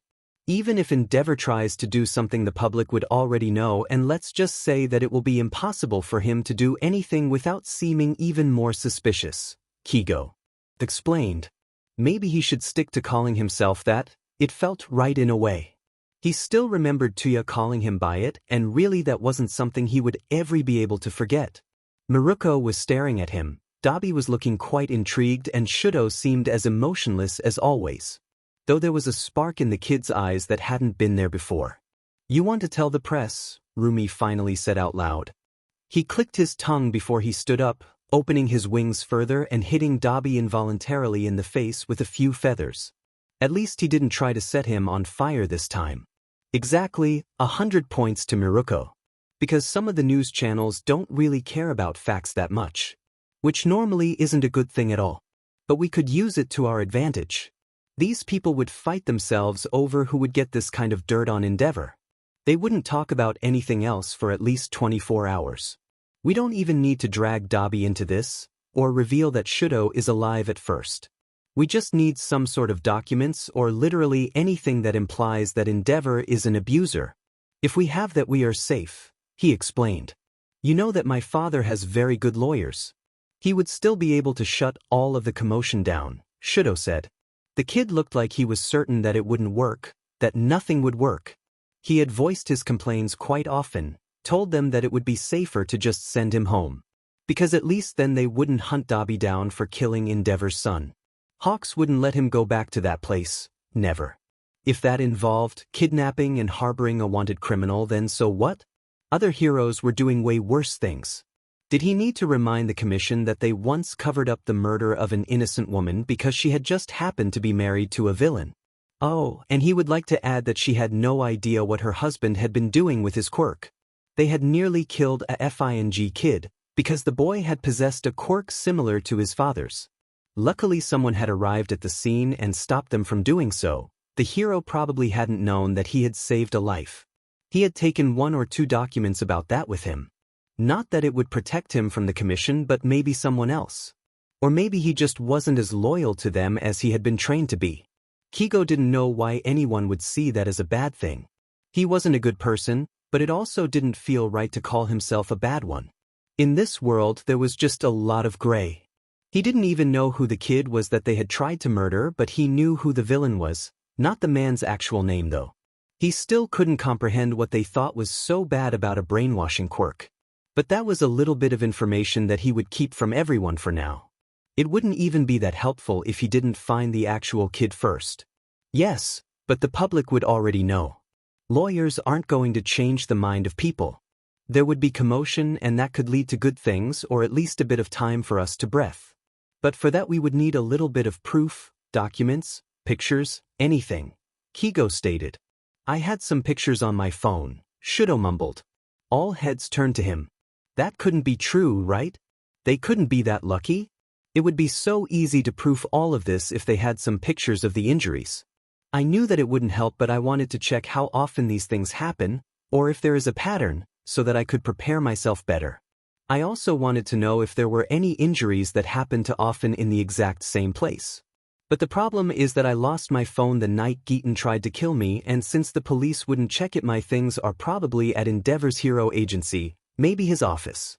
He wouldn't find them. Midoriya helped me create a locked folder. My father isn't able to see or delete the pictures. I don't even think he cares anymore. He is just mad that his masterpiece is dead, the teenager explained. I am also pretty sure that by now Endeavor knows exactly who I used to be, or he suspects something, Dabi added. This means we just need to get into Endeavor's hero agency, but I don't think we can just scroll in and steal it right from under his nose. He would notice it missing and someone would probably tell him that Hawks or I were there. We could break in, but I don't think that we really have any stealth on this team. They would catch us immediately, and you know. We also don't know if his phone even works. It could have just been destroyed by the ice or the fire that was there. Risking our lives for that would just be stupid and not help anyone, Rumi voiced her concerns.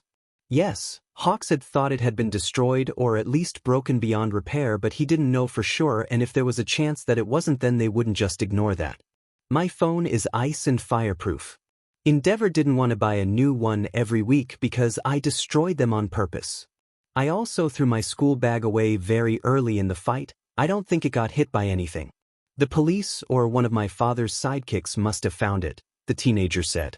Dabi just pointed 2 thumbs up and smiled, which was supposed to look reassuring, but it surely didn't do the trick.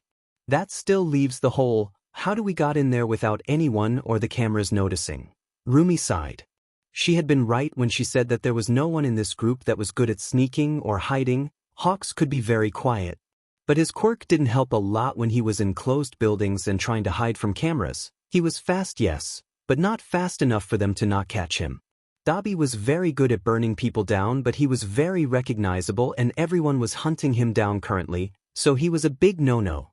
Maruko very likely didn't have any time to do it, and there was still the problem with the cameras. Someone would need to turn them off. She had a lot of patrols at night when it would be the easiest to act because less people were in the building. Shouto couldn't do it for obvious reasons. This didn't look good at all. The teenager was sketching something on a piece of paper now, and Maruko drank more of the wine straight from the bottle. Really not a good example for the kid. "What are you drawing, brat?" Dabi asked as he looked over his brother's shoulder. "A map of Endeavor's hero agency. He wanted me to learn the floor plan because I was supposed to take over at some point. I need more paper and different colors, but I think this should be enough for you to get in and out. You still would need someone that is good at, sneaking into buildings without setting them on fire, yelling around, or taking pictures with everyone. Someone with experience, that is all I am saying," the teen said. Shouto grabbed another piece of paper and continued. Endeavor had dug his own grave. Kigo was proud. "I still think that all of this is a stupid idea and I need someone else to write things down. Whoever you call in might recognize my handwriting and I don't want more people than necessary to know that I am not dead," Shouto added. "Maybe Eraserhead, but then it would be a hero-only coup. I don't want a teacher to try and kill me. You could just tell him that Endeavor might have some dirt on his vest. Pretty sure the guy is going to help. Just leave the parts out that he doesn't need to know," Dabi said. "I am on the villain's side this time." "That's a decent idea," Rumi agreed. "So that's decided. You can be lucky that I have the guy's number because Tokoyami was my intern," Kigo replied. Maruko was checking her phone and Shouto was still making a map that they would use to break into the number 1 hero's hero agency. Kigo felt good. Maybe it was just the adrenaline, but he felt good. He dialed a number on his phone as he closed the door behind him. "Hey Eraserhead. I need your help." "Wait, listen man. It has something to do with your dead student." Cold, harsh wind hit him in the face as he flew through the city. It was night and Maruko had decided to leave a few hours ago because she wanted none of this being traced back to her if they got caught. Eraserhead had been enthusiastic about the whole thing. Maybe Hawks should worry about that, but it wasn't like that was making the situation for him worse or anything. Dabi was very likely smoking again, and he just hoped that no one would do anything that made the situation way worse. Though that was already pretty difficult. As long as no one left the apartment, everything should be fine. He couldn't leave them alone longer than a few hours. He was talking about Dabi and Shouto here. It was pure luck that these two did got along okay and not tried to tear each other's throats out. It would be good if these two got along a bit better because as it stood now, every normal conversation they tried to have ended in an argument or just yelling. Introducing Touya and Shouto Todoroki, two brothers that really shouldn't be left alone for the health of everyone around them. Burns and frost burns were dangerous. Hawks wasn't really their babysitter and he still had a job, and now he was also going to break into Endeavor's agency. Which was not legal, which was why he had called help in. His feet touched the ground on one of the near buildings and waited. Eraserhead had said that they would meet here. It was very likely that he would be yelled at by the underground hero. Because all in all this probably wasn't a good idea.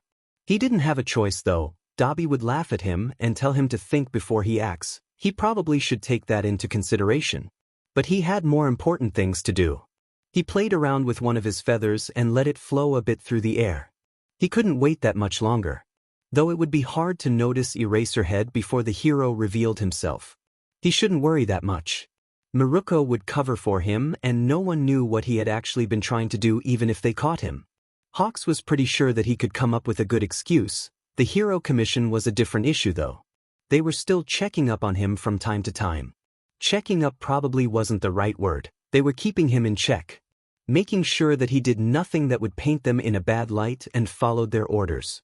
He was a puppet on strings, not even a real hero. But maybe that would change now. Not that that was the reason for his actions. He wouldn't send an abused child to back the abuser.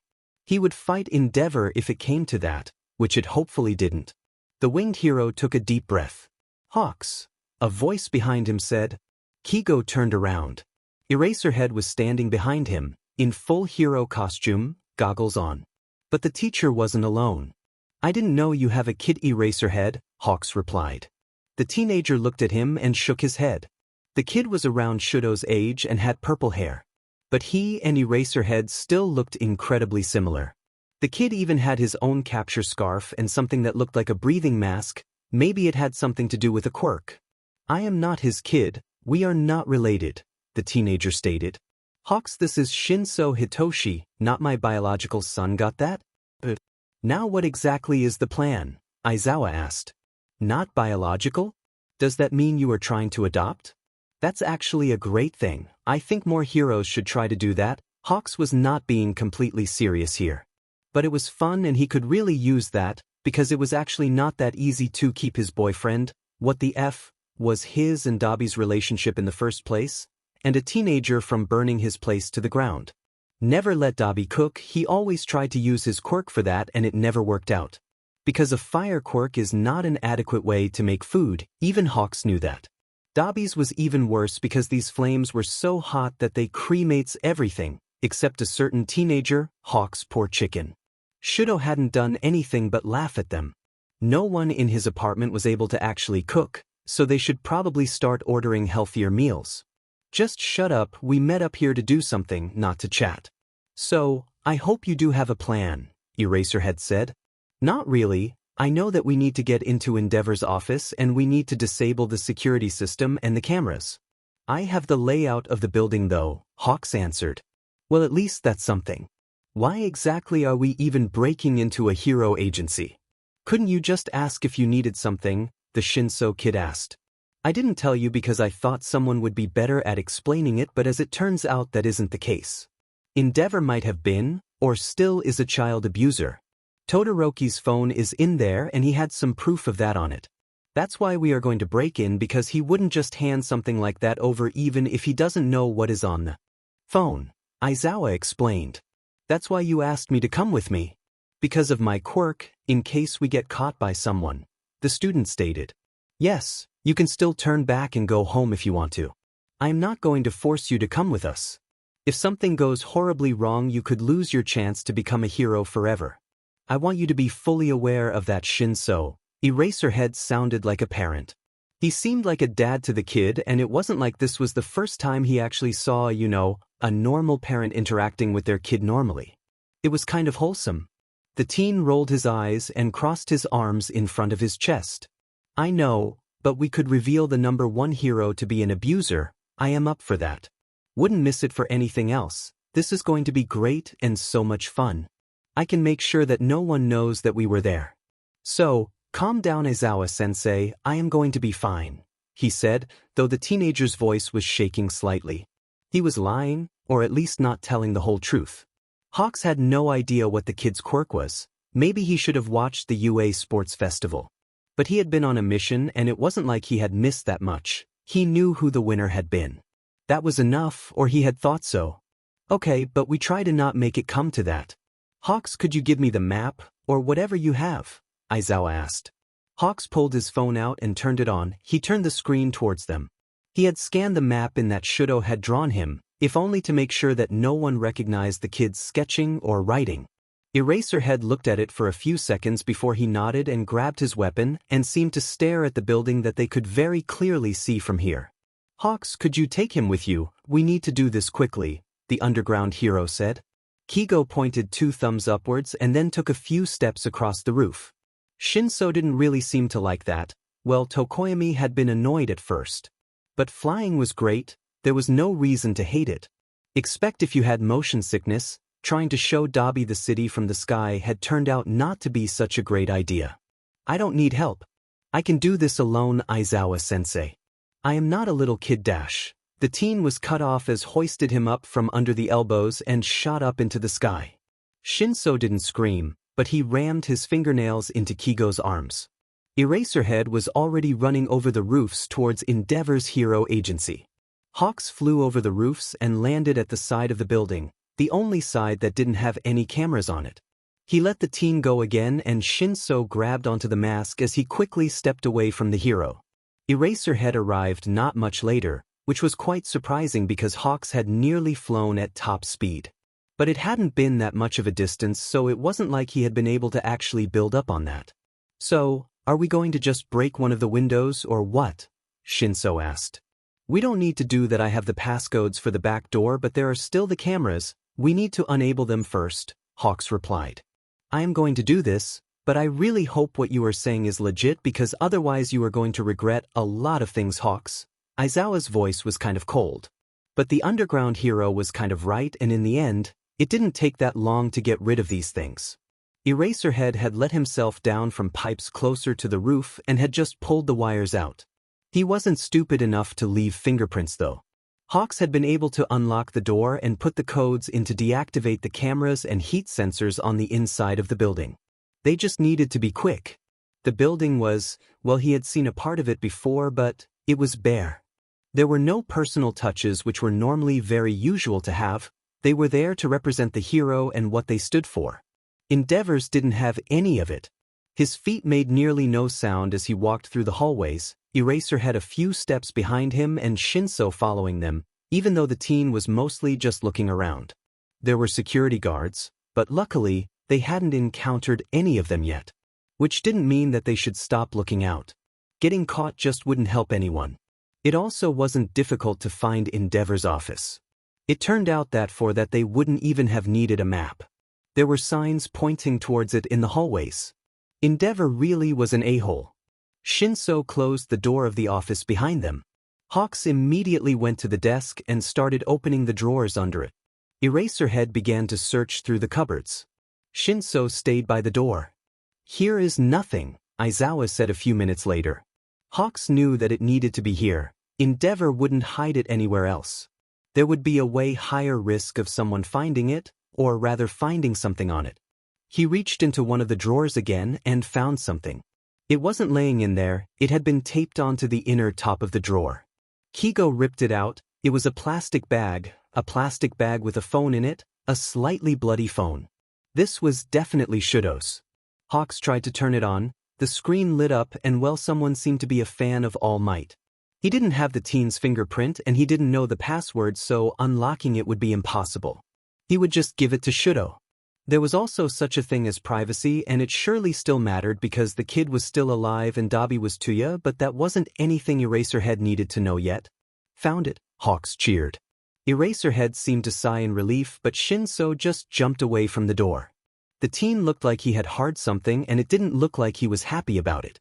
There are heavy steps. I think someone might have noticed that something is off, Shinso said. Sheet, this was bad. They probably wouldn't be able to leave through the door. He needed to come up with something and that quick. He didn't want the kid to use his quirk just because he made bad life decision. Hawks, can you carry 2 people? Aizawa asked. The hero nodded. Shinso whined before he walked closer to them and pulled the mask up so that it covered the lower half of his face. Maybe the kid's quirk had something to do with voice. It seemed like that. Hawks let a few of his sharper feathers loose and shot them against the glass of the window. It shattered into a million pieces. He heard the steps now too. Someone with heavy boots was running towards the office and he was sure that it was not just one person. Kigo put the plastic bag into a hidden pocket on the inside of his jacket. Jump, he said. What? Shinso stared at him like he had just lost his mind. Just jump, kid, I'll catch you, Hawks repeated. The door handle got pushed down and Hawks knew that he couldn't wait anymore, so he just pushed the underground hero and the students out through the broken window. Shinso ended up screaming this time, but Hawks was able to catch them with his feathers, but in the end, they somehow still ended up tangled up in 1 or 2 capture weapons between 2 street lights and the fire ladder of a building. I should have just stayed at home and helped Dad with his radio show, Shinso muttered. Aizawa pulled at one end of the fabric and they fell to the ground. Hawks caught himself with his wings and landed a few seconds later. Shinso got up again and glared at him as he picked his weapon back up. Great, he clearly hadn't made a friend today. I am sorry, okay, but we got what we came for, he said smilingly and held the plastic bag up again. Okay, Hawks, just give it to me. Present Mike and I will hack it and look for any date that might back up your claims. Eraserhead held his hand out. No, I know someone. I can deal with this way quicker. I don't want to bother you anymore, Hawks replied. Hawks, I didn't ask where you had the map from or how you know the passcodes, but you are keeping some information from me and I am not sure that I can trust you, Aizawa told him. I am sorry, Shinso? Don't overreact, Sensei, I am sure it is nothing. Hawks, could I get an autograph for a friend I mean? Shinso asked as he scratched the back of his head. Sure, kid, who is Dash? Kigo couldn't finish his sentence. He couldn't even move his body. What the F was going on? This was scary. He didn't have a heart attack or something, right? This surely wasn't something psychological. Tell me what you have kept from us that we would need to know to understand the whole situation, the teen continued. Dabi is Touya Todoroki and Shouto Todoroki is still alive. Hawks answered like a robot. The teen's quirk was brainwashing. That was so cool. The fallout had been better than what Hawks had expected. Aizawa had been really angry and demanded that Kigo would take him to where they were hiding the teenager. Shinso had left to go visit Present Mike at her hero's radio station, but Hawks had handed him an autograph either way and told the kid how great his quirk was. The kid hadn't said anything, but he had been grateful in a way. Hawks wasn't blind. They were walking, not flying, and Hawks didn't know how he would explain any of this to Dabi. The villain wouldn't be happy about it. Shuto's reaction would probably not be that clear, and Hawks could only hope that his apartment would survive it. I still can't comprehend how stupid you are, Hawks, Eraserhead said. I am not stupid. I just didn't have a choice. I couldn't just bring the kid to a hospital or anything else. Dabi just turned up at my door. What was I supposed to do? Kigo asked. They turned into an alleyway and Hawks took a deep breath. Aizawa knew it. Hawks had said it out loud because of a quirk, and the teacher surely wasn't happy about anything that had happened. Hawks played around with the apartment keys in his jacket's pocket and tried to keep himself calm. It wasn't like Aizawa would hurt him or the kid either.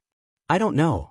But you should have probably told someone. I still don't know what is actually going on here or what happened because you have yet to explain it to me. But there is enough time for that talk later. Now I want to see my student, the underground hero told him. Yes, we are on the way to my apartment. Maybe calm down a little, the kid isn't hurt. Well, he kind of was, but we didn't hurt him, Hawks said. He already missed Touya, and maybe this wasn't the right time to feel like this, but his quirk had some downsides to it, and this was one of them. He had turned the small feather he had found a few hours ago into a necklace and had given it to Dabi. The villain had glared at him, hissed something under his breath, and then snatched it out of the hero's hands. Dabi hadn't taken it off since then. It was supposed to be a lucky charm, and even though he didn't believe into those things, he was still able to sense the feather. It made him feel a bit calmer. Aizawa was still looking at him from time to time, and his hands were stuffed into the pockets of his jumpsuit. The goggles were loosely hanging around his neck, and the tiny scar right under the underground hero's eyes was visible in the light of the moon and street lamps. The USJ incident, Hawks had heard about it, but he didn't really know what had happened. But he knew that Dabi hadn't been a part of the attack. The arsonist had joined after the stain incident, not before. You called in a lot of heroes when the training camp was attacked. Could I ask why no one tried to call me in? Hawks asked. He didn't really care that much, but making some conversation would be better than walking around in silence. Aizawa turned his head around and then raised an eyebrow. The older her just shrugged. No one thought about it, we had enough stuff to deal with. If I remember correctly, someone even tried to contact you, but the commission said you were on an important mission. I have been told that one of my students is dead, something I swore to let never happen again after Dash. Aizawa shook his head and stopped. It doesn't matter. I thought one of my students died. I thought that I failed as a hero. You were hiding a kid and pretending that he was dead. Do you know what will happen if his family finds out about this? And I'm not talking about the fact that my student is the brother of a goddamn villain, an extremely dangerous one. If I might add that. I am not going to leave till you explain it to me, and I want to know every single detail. Are you sure you want to know all of them, Eraserhead? They might not be child-friendly, Hawks asked. I am not a child and I really don't care, but if you slept with a villain, please leave that out though. It isn't of importance to the situation, Aizawa replied. A few minutes later they arrived in front of the apartment complex. Eraserhead was looking around like he was scared that someone might follow them. Which could happen but wasn't very likely. Hawks unlocked the door and stepped into the building. Eraserhead followed. Could you please try to stay calm? I don't want Dabi to cremate anything because he thinks you are going to sell him out to Endeavor, Kigo said. I won't do anything if he doesn't hurt Todoroki, Aizawa stated. There are many things Dabi would do and a lot of them are bad and illegal and villainous, but there is one thing I know he would never do. Dabi wouldn't hurt any of his siblings, least of them your student. So just calm down and maybe don't use your quirk if he doesn't try to attack you, Hawks told him. Eraserhead just glared at him as they walked up the stairs, and Hawks would have rather gotten his feet off the ground again, but that would be kind of unfair right now. He prayed that Dabi would let him talk before the villain acted on his own and attacked the homeroom teacher of Class 1. Shouto surely wouldn't like it, and he didn't want these two to argue again. Because they couldn't solve their problems quickly, it always took hours. But they were talking to each other. Hawks placed his ear against the apartment door before he tightened his grip on the keys. I am not going to do anything, Aizawa said. Kigo nodded once before he unlocked this door too. The winged hero stopped in the middle of the doorway. One of the walls was fully covered in papers and red string that was connecting some of them. He wasn't aware that he owned string. Shouto was standing in front of the wall and was seemingly trying to explain something to Dabi.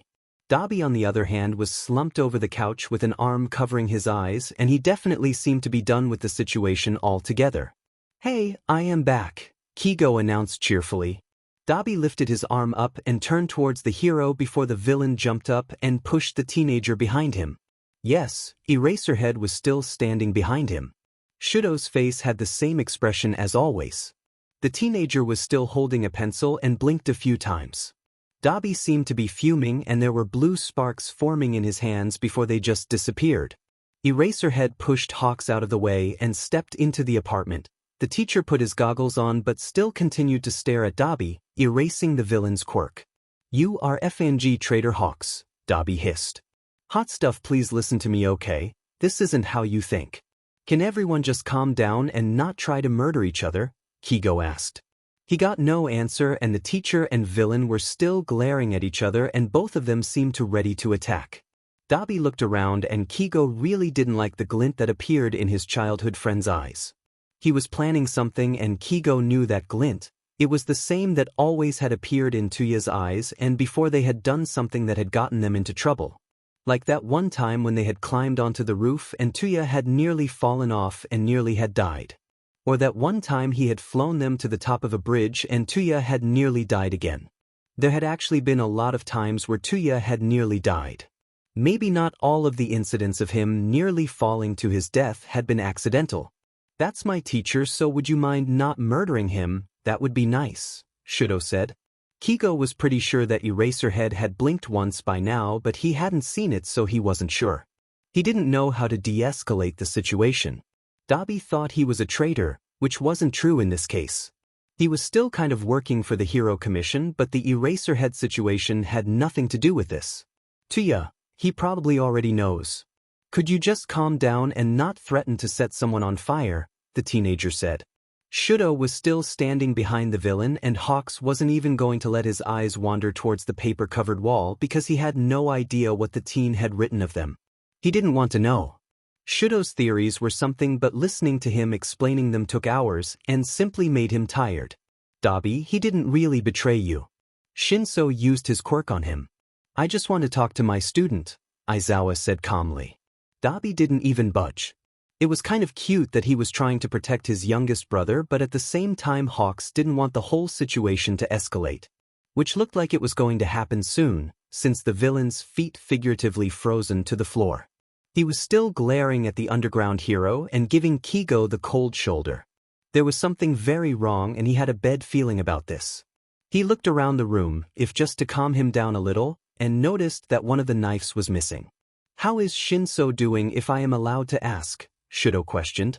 He is fine, Todoroki. If everything goes well, he will be transferred into the hero course by the end of the school year, Aizawa answered. I don't care what you are talking about, but I can't trust a hero to keep his mouth shut, Dabi hissed. Hey, Kigo protested. Shut up, Birdie, you are a puppet soldier, not a hero, the villain simply said. Shouto was trying to take a step forwards, but Dabi held him back. Kigo knew that not everything was okay in Touya's mind. which wasn't that unordinary because most members of the League needed a therapist and a psychiatric hospital more than a prison cell on death row, where they just waited for their execution. He couldn't let that happen to him, or to anyone else for that matter. Shouto bit his lip before he lifted his right hand up and slowly placed it on his brother's shoulder. The teen was trying to calm him down, and it seemed to be working to a certain degree. Dabi looked to the side and lowered his arm a little. Eraserhead didn't move for the moment, and the hero's hands slowly moved to grab onto the capture weapon. Kigo shook his head a bit and hoped that the other hero would listen to him. If Aizawa acted now, he would just make the situation way worse. Touya, it's going to be fine, okay? I know Aizawa-sensei, he isn't going to hurt you and he isn't going to hurt me either. Don't set my teacher on fire, I don't think that would be good for my grades. You were right, I am still not good at making jokes. But I am not going back to Endeavor again, I promise, the teenager said calmly. Kigo knew that Shouto couldn't promise all of that, and even though he didn't like it. If the commission found out about all of this, then they would send the teenager back to Endeavor and probably make it possible for the #1 hero to train his father without sending the kid back to UA ever again. From what Hawks had heard of Endeavor, Shouto would just get hurt way more. Eraserhead shifted on his feet and it looked like he was ready to attack. He didn't see it, but Kigo would swear that the hero activated his quirk right before he charged at the villain. Stop, he has a knife, Hawks yelled as he tried to grab the underground hero by the arm.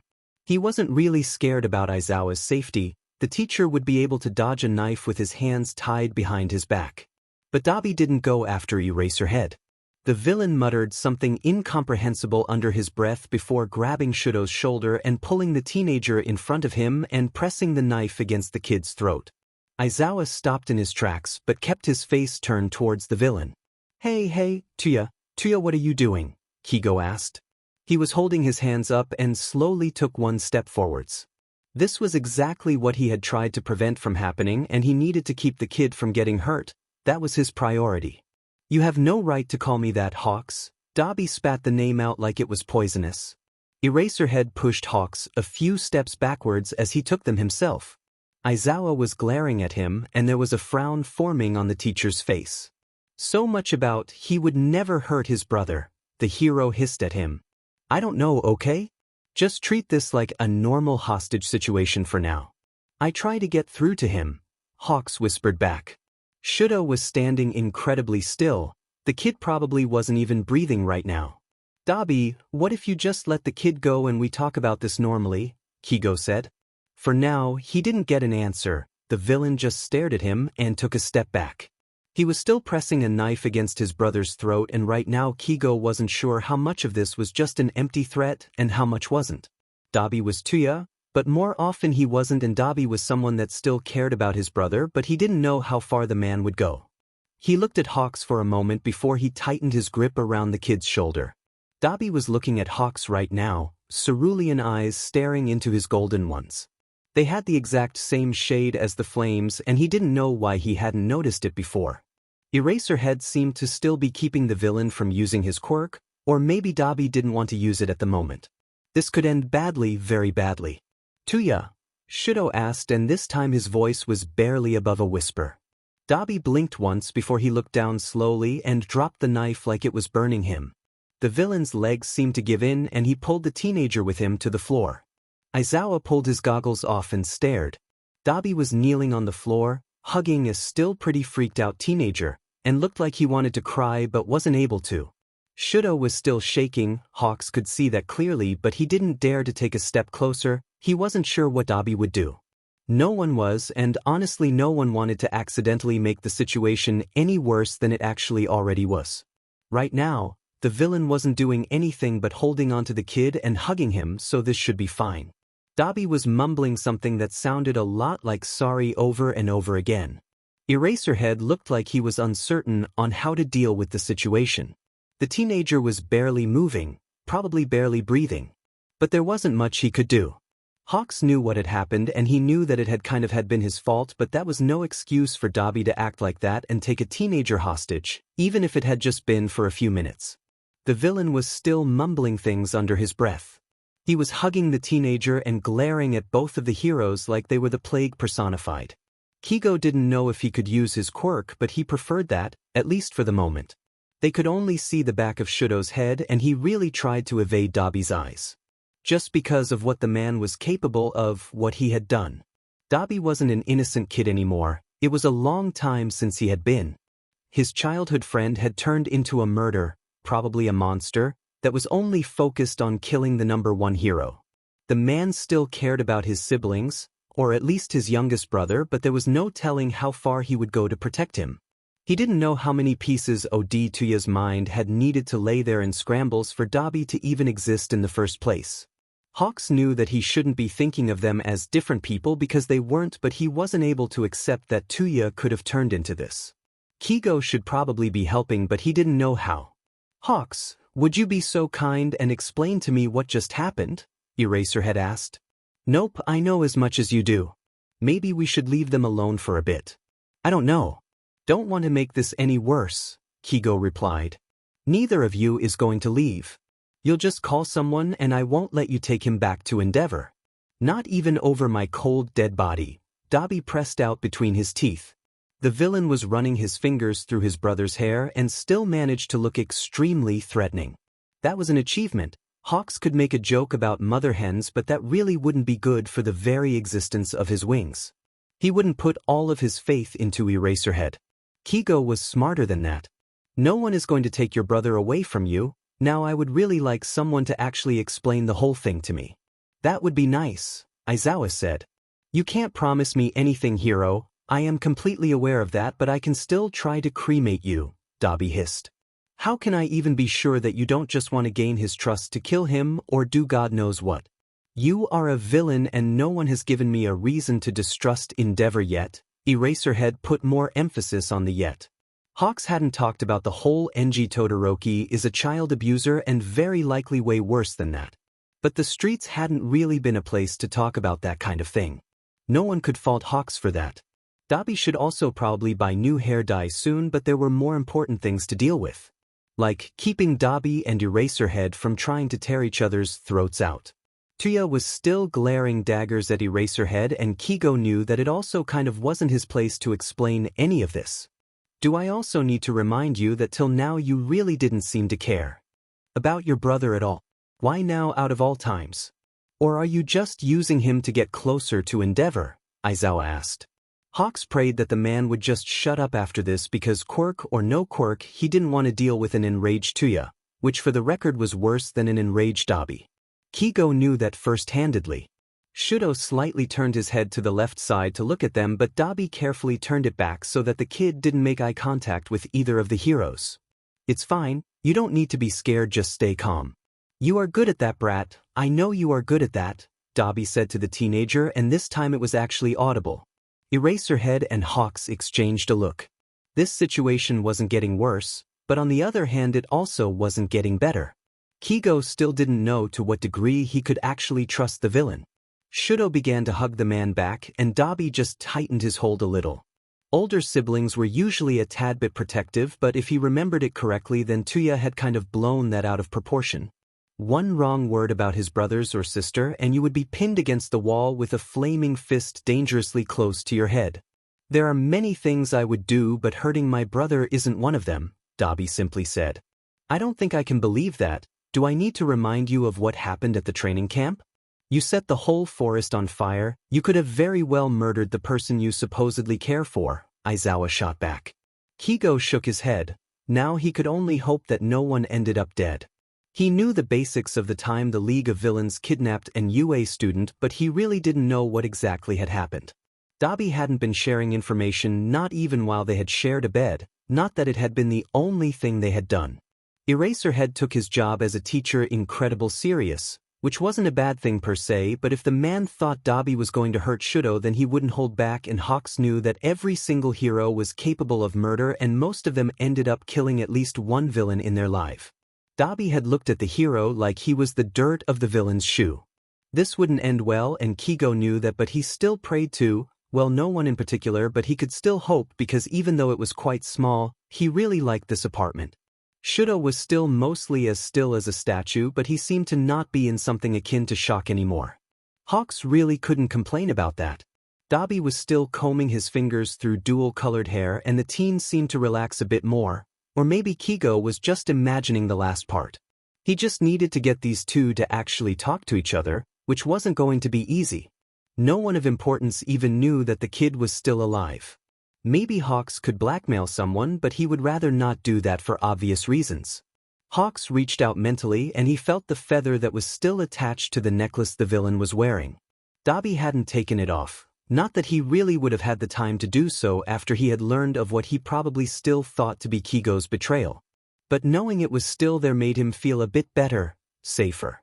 He knew that it didn't make any sense. But he could have that little bit of peace even if it was only there for just a few seconds. Kigo knew that there was a pretty easy explanation for all of this. Touya's flames weren't able to harm Shouto. That was it.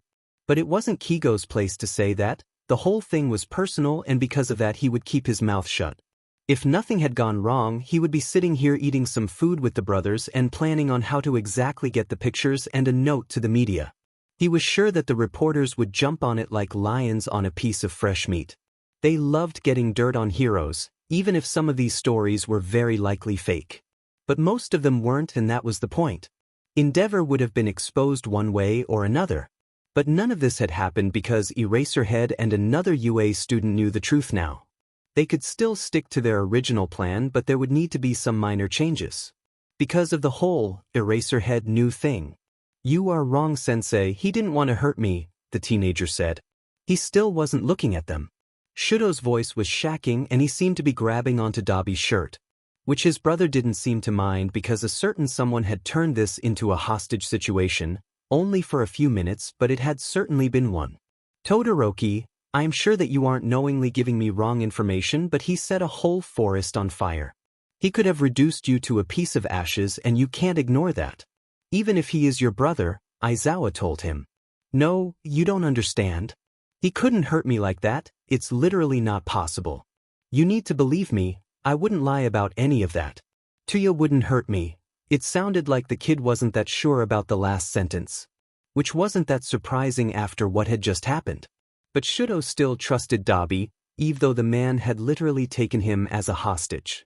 Dabi had seemed like it had taken him a few seconds to actually notice what he had been doing, and he had seemed shocked by his own actions. Sadly, that didn't mean much. "He is a mass murderer, he could burn you to a crisp in less than a minute," Eraserhead said. "No, I couldn't," Dabi replied. He looked at the teen for a second before Shouto nodded. Hawks was pretty sure that he knew what they were going to do. Aizawa wouldn't be happy about it. Dabi activated his quirk and Aizawa seemed like he wanted to erase it, but Hawks grabbed the older man and shoved him. It still didn't take the teacher long to react, but it gave Dabi the time he needed to press his still burning hand against his brother's arm. Absolutely nothing happened. The flames died quickly after that. Dabi rolled his eyes but let go of the teen but still stayed on the ground. Shouto finally turned towards them. The teen still kept his hands buried in his lap. Eraserhead blinked. "Okay, now what exactly did Endeavor do? Because it might help with the report I am trying to file," Aizawa just said. "File a report for what?" Shouto asked. "Child abuse. Do you believe me to be blind, Todoroki? Why do you think I agreed to even help Hawks break into Endeavor's agency?" Eraserhead replied as he crossed his arms in front of his chest. "Are you trying to tell me you knew that something was going on? But you didn't say anything." Kigo knew that he sounded kind of confused. "Yes, because I didn't exactly know what you were planning and I still don't. But I think I know what this is about. That's why I am going to help you. You would also kind of get Mix Radio Show, well partly. It really depends on what Hizashi thinks about this," Shuto's teacher explained. "You looked into the whole stuff and were like, something is off here and actually investigated further than that. It seems like I might actually not be going to kill you after all, Eraserhead. Maybe?" Dabi spoke. Shouto still looked really uncomfortable because of the whole goddamn situation that was going on right now. Hawks should probably get some food, maybe fried chicken. The teenager was playing around with the hem of his shirt and he looked like he wanted to be anywhere but here. Well, the only exception would probably be Endeavor's house or a police station. "You are still a villain and you will be put on trial for your crimes, but getting Endeavor taken down is more important, so I am not going to call anyone in until the whole thing is dealt with." You still injured and tried to kill my students, and I won't just forget that because you are the brother of one of them, Aizawa said. Kigo knew that the underground hero had a pretty good point. He just hoped that Dabi would see it the same way. The teenager got back to his feet and walked over to the couch before plummeting down onto it. Shouto grabbed a pillow and pressed it against his torso.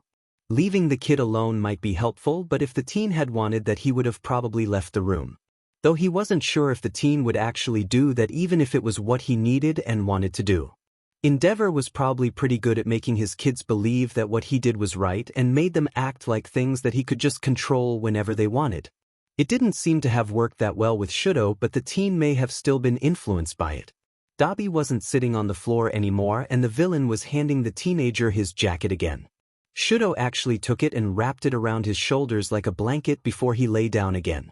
To Kigo it didn't make that much sense, but he didn't have any siblings, so he wasn't able to judge that. It was also kind of adorable. Aizawa just seemed to be getting more and more confused. I know that, and if what you said isn't one big lie, I'm going to work with you until Endeavor is taken down. Then we can go back to trying to kill each other, Dabi replied. I don't want to kill you, but I will do so if I must, Eraserhead said. Dabi stayed silent. Shouto still didn't look particularly good and sat down on the couch next to the teenager. The kid let his brother hug him again. I need the whole story to actually be able to help you, the teacher explained.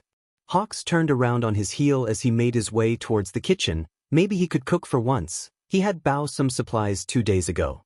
You should probably sit down, Eraser, because this is going to take some time, Hawks said.